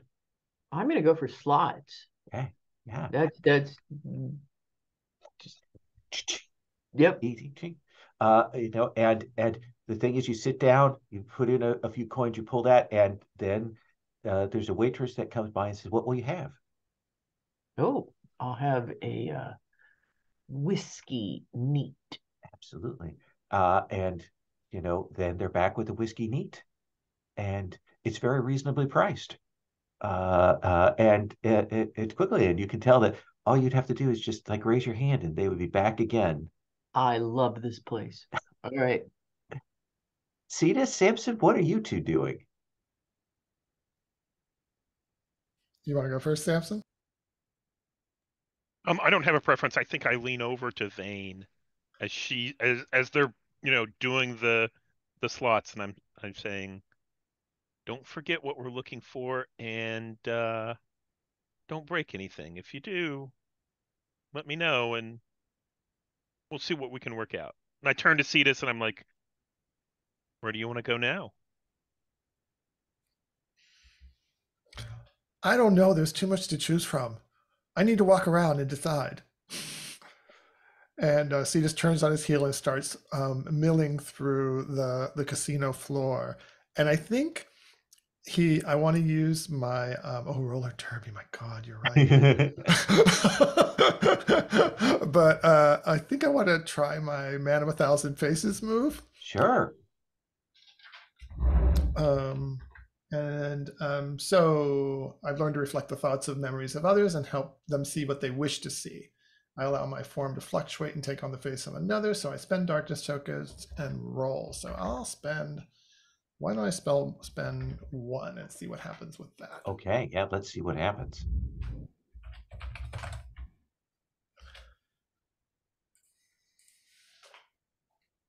It's an 8. I got the sweet spot. That is. So on an 8 to 10, you find exactly what you're looking for. You get to pick 2. So we see you wandering amongst the sound. There's the muzak in the background, but mostly the sound of the bells from the machines and things, and people talking, and a little bit of piped in sort of advertisements for different entertainment things that are going on. It's just a wild kaleidoscope of that. What is it you want? I'm gonna choose. I'm gonna look like different people, a different person to different people, and become inconspicuous and easily underestimated. Okay. That stupid Mr. Geyer thought I was gonna not be discreet. We'll see about that. So is that like you hiding yourself in the dream, kind of? Is that one of the picks you're using?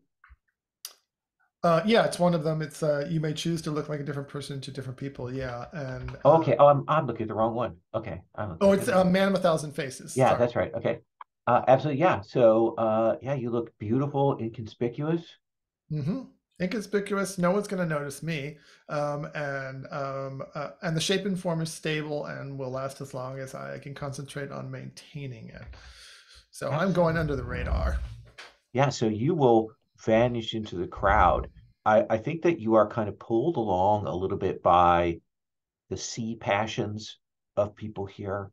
The hope, the despair, the greed, all of these things are washing you around in this. There's definitely some different sort of age cohorts in different places.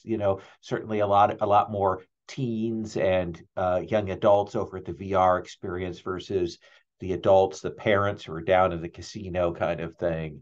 And I think we see like Cetus's form fluctuating with each shot of him, but he always has some kind of purple jacket on in some way. It's either he turns into a little old lady, she has a little purple cardigan on.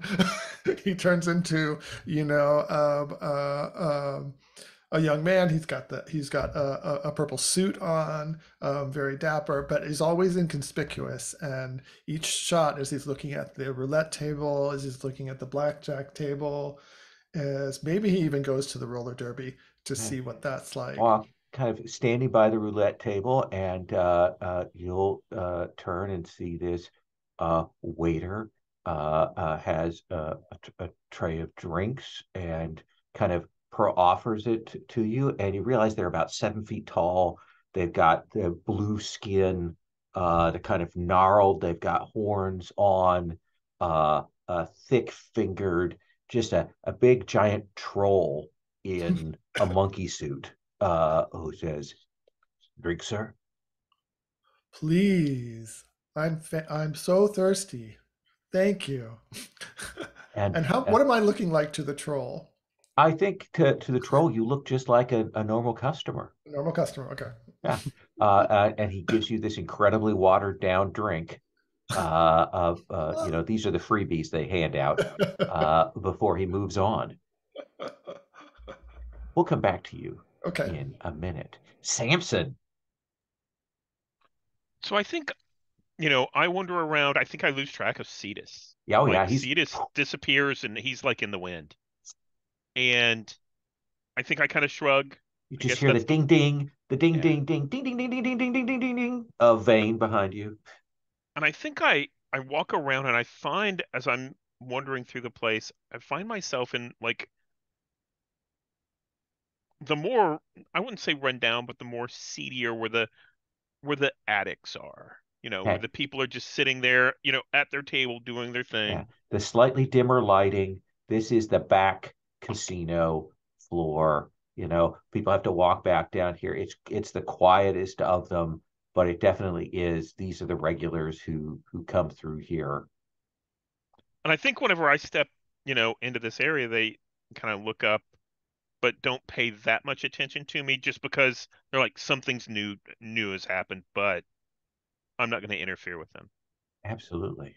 And I want to start looking around for what's going on. So I think I'd like to make a move, which is my death walked here move, which is um I'm trying to learn something in this area um from death Absolutely. itself. Yeah. Okay. And I think let's see, did I do anything? I'll spend 2 tokens. Let me roll and get that on the table. Ooh, that's an 11. What does that do? 11. Whispers of death overwhelm you. Choose one from above and one from below. Um, Death shows you. Okay, so I'm not fond of that. I can spend a bond to reduce that. Is that Yeah, correct? absolutely.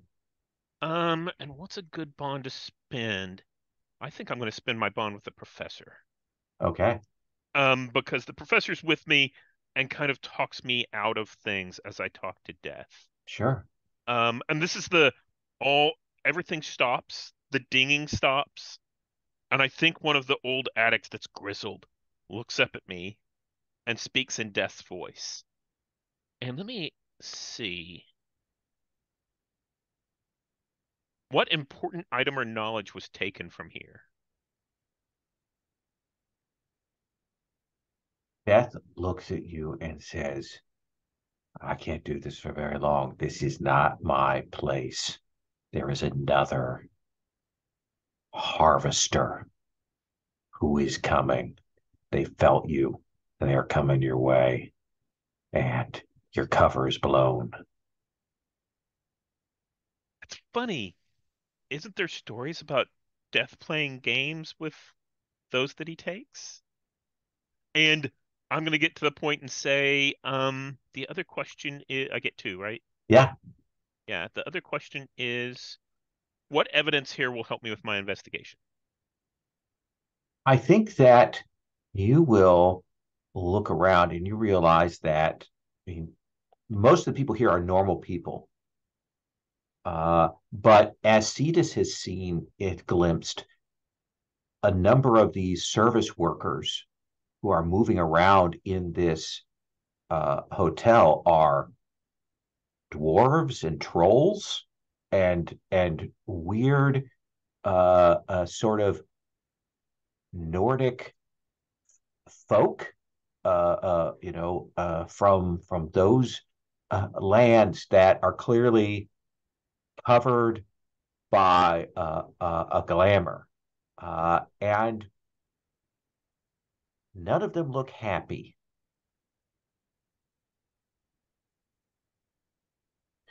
And I think that's the point at which uh, your death looks away from you and goes back to the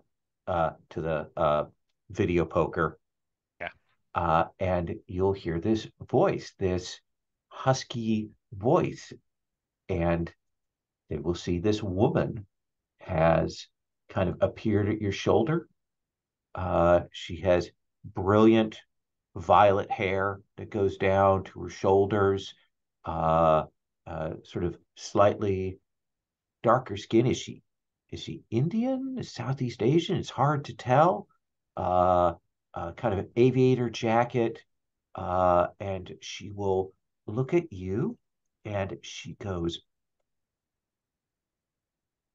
"And who might you be?" And I bow deeply to her and I say, My name is Samson, and I'm here to discover the fates. And you must be the proprietor of this place. It's a pleasure to meet you. I am a manager, and the fates, they're not here. But perhaps I can show you some other things. My name is Hildur Mist.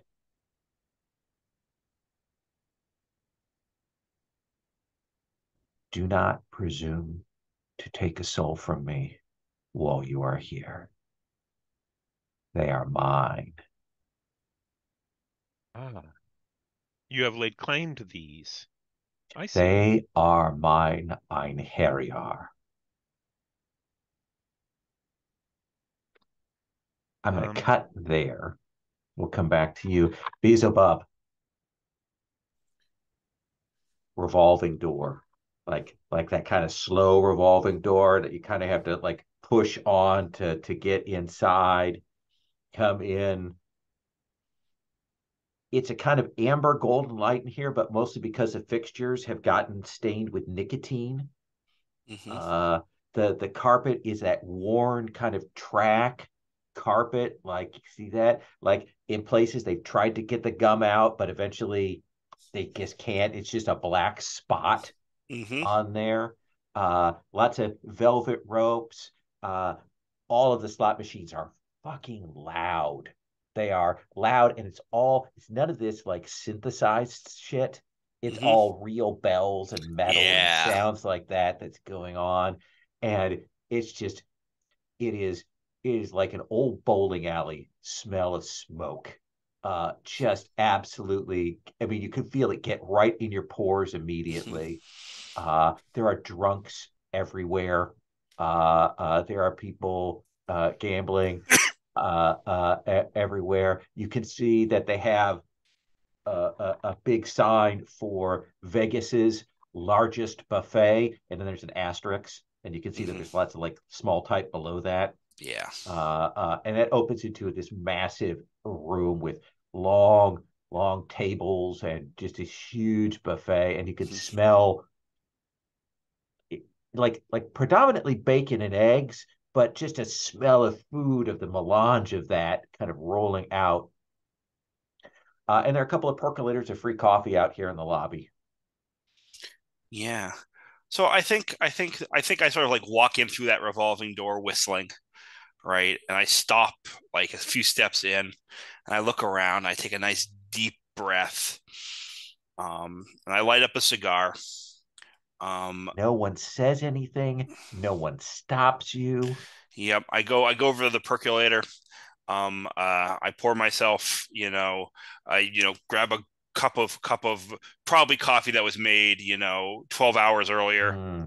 The metallic tang. You can already see the little skin on the top of the coffee as you Yeah, pour yeah. it. I just take one sip and I put it down. It's more for nostalgia than, actual drinking it. And then, so here's the thing. Yeah. Like a month ago, 2 months ago, whenever before that mission in Manila. Yeah. I probably would have gone to one of those other places. Because those are the places where the people show up who are hopeful, who think they can win. Oh yeah. But now, there's no one here who has any hope. No, this is sadness, desperation. A few that have caught a streak. They're riding a wave that you can see the crest of it coming when it's just going to all come apart on them. So I just kind of stroll around the casino floor, smoking and taking it in. I think, I don't know if there's anyone in specific. Although if we want to spotlight a particularly miserable person, I'm cool with that. But I'm just gonna surrender to the hunger within me. Okay. Let's have you make that roll for that, a move, right? Yeah, so my body transforms here, and I think in this place it's kind of subtle. Where I mean I'm already not I'm a wide but short person. Yes. And I think I kind of shrink a little bit as as around my edges become a little bit more vaporous, Okay. smoky, right? I lose some substance Sure. How to many feed tokens on do you want to this spend? misery. I'm gonna spend three. Let's say three. Okay. Let's resolve this. After we're finished with you, we're going to come back to Vane. Yeah. And part of what I want to do here, and we'll see how it goes, but Sure. the hope is like I'm not trying not to be noticed. I'm trying to be noticed here. I want whatever power Sure. is here to see me feeding on their flock or whatever. Yeah. So let's roll 2 dice and add 3 to that 7. It's a 10. I was hoping it would be. I should have picked the 4. Should have picked the 4. You can only spend 3. Oh, you can only spend 3? That's Oh, correct. look at that. Never mind. I mean, this is great. All of these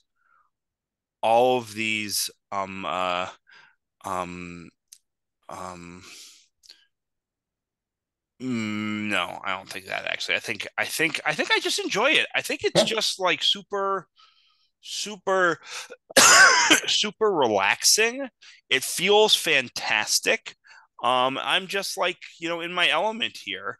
And I am going to replace my hunger condition grasping with um um uh, something to do with pulling in stuff. I need to figure out a good synonym, but I'll get one. I think we'll kind of set up for the next scene here. I think as you're kind of tasting another batch of these people who have badly miscalculated at blackjack, have broken again, have busted again, and this table there's just bad players, and it's delicious, and Yeah. And no one has to die or disappear because I'm taking just as much as I need from each one. It's absolutely. lovely. It's lovely. And you'll hear this voice.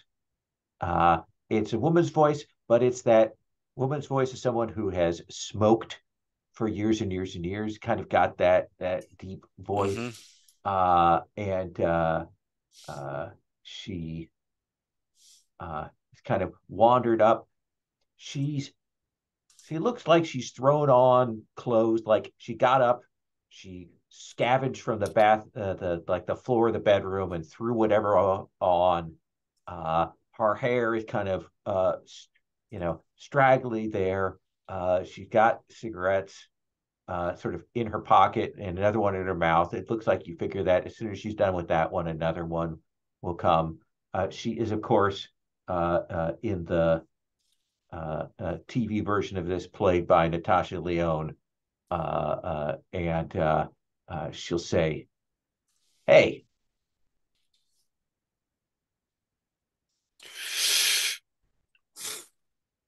Hey, good times, huh?" great place you got here. Great place. Uh, I'm just a participant. Well, you got it here. That's what I'm saying. Yeah, this place, it is sweet. It's like you never have to say you're sorry. Mm-hmm. Never. Yeah, most of the time. Sometimes I feel bad, but not often. How long you been hanging out here for? A while. A while. How long's a while? Like a month, a year, a century? Probably not a Jeez, who century. could say at this point? Here's the thing: is they don't put clocks, they don't put calendars in these places, Mm-hmm. and I kind of love that. I mean, I could live my whole life in here. It's Do you? great. Lisa Steele, you Beelzebub. are Beelzebub. Well, that's a fucking name and a half, huh? You got the one you got. There you go. Well, you enjoy yourself, Mr. Beelzebub. I'm gonna wander on down to the buffet. I've got some chips in my pocket, and I'm gonna cash him in. Maybe I'll join you later, but I'm enjoying this buffet right now. Well said. And she will wander away. Vane, Yes. like, and like, do you stay at one of these machines, or do you move from machine to machine? What is your modus operandi for this kind of I'm thing? flitting from machine to machine, occasionally talking to the machines, occasionally screaming. And at some point, there's going to come a point where I actually put a fist through one of the machines. It's just a question of when. And you do, and I think uh, pretty immediately, you will see a person has popped up there nearby you, and you can tell that they are security. And this is maybe a kind of a middle-aged guy. A picture there, Matty Chrome's security. And he's like, I'm going to have to ask you to step away from the machine. You're going to have to ask me? So you are asking me. That is, in fact, what is happening, ma'am. And then I will, having ascertained that, I will step away from the machine and look like I have no idea what could have happened to it. So it looks like there was some kind of incident, some sort of accident here with a fist-shaped and sized object that seemed to have slammed in the front of this machine. It does look that way, doesn't it? It Yes. does. So I would like to escort you out. Are we sure we want to go out? You sure you don't want to take me down to some security holding cell and I don't know, stay there? No, you haven't pissed me off that much. Oh, so I guess what I will do is turn around and slam my fist through another machine. That will shatter, and he will look, okay, fair enough. Now you pissed me off. All right. And he will go and to grab, and you can see some other trolls come wandering over to assist here. Well, I hope we all understand this is my clever plan for infiltrating their security. So I'm just going to go with the moment and no, they will haul you downstairs. fair enough. And they will take you down. And I think the thing that strikes you is you go past the rooms where they have like all the security monitors, like all of the camera things. You kind of take it past and you get a glance in there. Yeah. There are no images on any of the cameras. Like their screens are blank? Yes. And are there people staring at the blank screens? Yes. I'm going to say, why are they staring at the blank screens as we go by? Yeah. Come on, let's move. And they move you along into a holding cell here. All right. Well, I not too worried. I'll let myself be put in their flimsy holding cell. And Chrome says, I'm going to let you cool off for a while. But if when I come back, you give me any guff, then we're going to have a whole nother conversation. Sounds good. He seems like like he is completely unaware. I mean, you have a dangerous aura around you, but he seems completely unaware of it. Okay. Well, I'm going to explore this cell and Absolutely. And I think, given your strength, it will be no problem for you to get out of here. Yeah. I think this is actually, even though we've kind of left Cetus hanging, I think this is where we're going to stop for today. Can I put in one last image? Absolutely. I think the last scene, or the last image we see is Cetus is sitting at a high-powered poker table, and he looks like a Karen, a middle-aged blonde woman in a purple tracksuit, drinking gin and tonics, and he's making a lot of. He's got a pile of chips in front of him because you don't want to play poker with a telepath. Absolutely. Yeah, there is a certain amount of it maybe not feeling as satisfying, and yet the pile is really like it's stuff, and it's in front of you. And now the troll is bringing me real drinks. Yes. So next time we're going to start with Samson and the Valkyrie, and then Cetus and the troll, Vane busting out of the security lounge, and Beelzebub enjoying himself. Sound good? And we'll point to some looking for keys next time, now that we've got some context and details set up. Sound good? I would like to do a quick stars and wishes, if y'all don't mind. Jesse, can I start with you? Yeah, absolutely. First of all, I don't know if you're who wrote this mystery? Is this yours or is this someone else's? Oh, this is mine completely. This is yours. So this is obviously a riff on Tim Powers. That's what I was about to say. And some other stuff. So yeah, there's a lot of references here. I was about to say big last call vibes here. Yeah. And real big also, I'm some American Gods vibes too. Yeah. I'm very much my shit. I am very much digging this. So I thought it might be yours. I love it. I'm really excited to see what has. So big stars there. And also I said this, I think last session or 2 sessions ago, I really like what you're doing with the captain.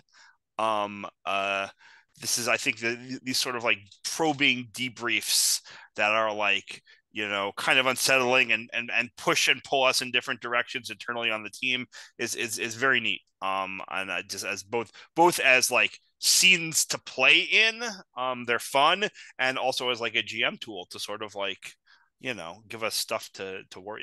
It's I like it a lot. Good. Yeah.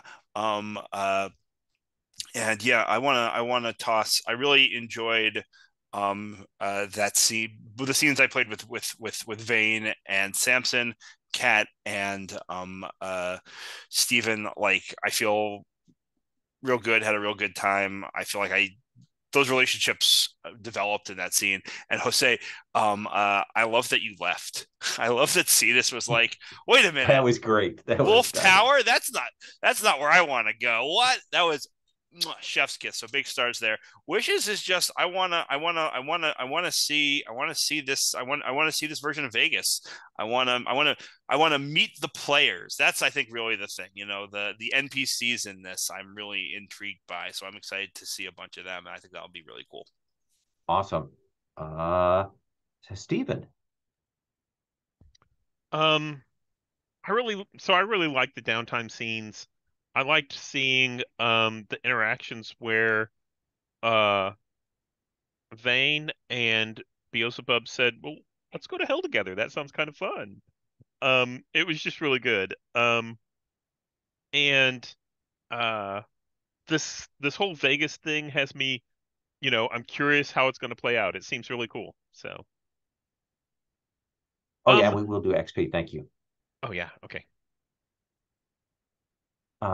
Anything wishes wise? I don't think so. Okay.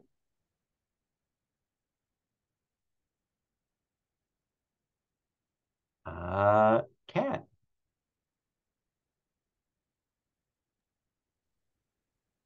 it's always just so much fun. And that Las Vegas and Tim Powers are my jam. So I'm just like, woo!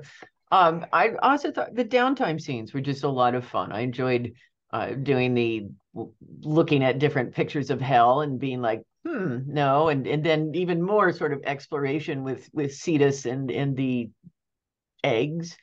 And I'm going to echo Stephen on enjoying the interactions with the captain, because I was noticing when Samson and the captain were going, there was that kind of sense of uneasiness and like, is she trying to set us, against each other? And it was just that the moment which it is Beelzebub a menace was just like, whoa, so lots of fun with that. Good. I'm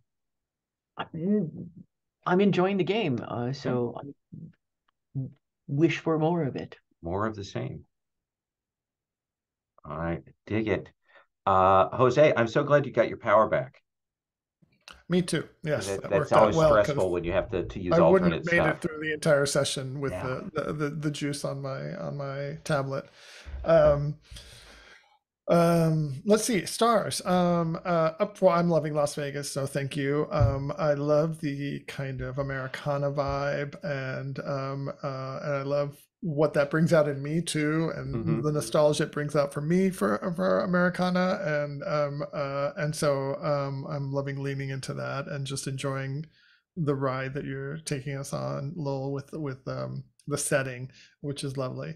I also enjoyed a lot of the downtime. Thank you. Thank Kat for having that scene with me around the eggs. I thought that was a lot of fun, and that we both have mommies that we don't know who laid our eggs was awesome. Stephen, I love what you're doing with Samson. What both folks have said already, like the challenge to the captain, but then also kind of the questions that Samson is asking now about, our relationship to division, and challenging, kind of the status quo of just us being agents of division, I think is awesome. And why are we doing this? And are they going to just turn on us and put us in the ground as well? So that's really great, and I think it's really rich as a character development line. Jesse, I'm glad I got to ditch you on the strip. That was a lot of fun. You're right, that was the one of my highlight moments too. I was like, I'm gonna ditch him. He's going to some loser hangout. I'm going to the fun place. So thank you for being so generous around letting me do that. Yeah, I'm really enjoying it. I'm enjoying this new threat, and I'm enjoying kind of, I don't know what the right word is, the maturing or developed relationships between all of us, kind of continuing to kind of morph and change. So it feels like they're really, coming of age, or seasoned. So yeah, I don't know how many sessions we have left, but we have 2 sessions left. Just 2. Oh, just two. Okay. Yeah. All right. So this is the last. This is the last mission. Mission, right? Okay. Good to know. Let's start with you, Jose, for the XP, because I forgot to do that earlier. What did you have? You had. Let's see here. Mine was something about. Did you open your mind or heart to another monster? I think definitely. Yes, I definitely did that, especially with Vane. Yeah. So that's one. Did you express your monstrous nature and/or your humanity? Well, just the eagerness of going to Las Vegas. Oh yeah, it was definitely the humanity of Cetus. Yeah. Yeah. Do you think you learned something significant about yourself and/or your impending ruin? I think learning about my origin and identifying that there is a maker, that she laid the egg, and that and I'm yearning to be with her, I think, or yearning to uncover her anyways, I think is an important thing. Awesome. And did you learn something significant about a fellow monster? I'm thinking that, what did I learn about Vane in our conversation? I think came from an egg for just that she came from an egg. Yes, that was, concrete, I did learn that. And also this kind of nice exterior with the homicidal impulses underneath, and kind of the mischief and all of that. I think maybe I knew a little bit about that already, but I definitely learned she came from an egg.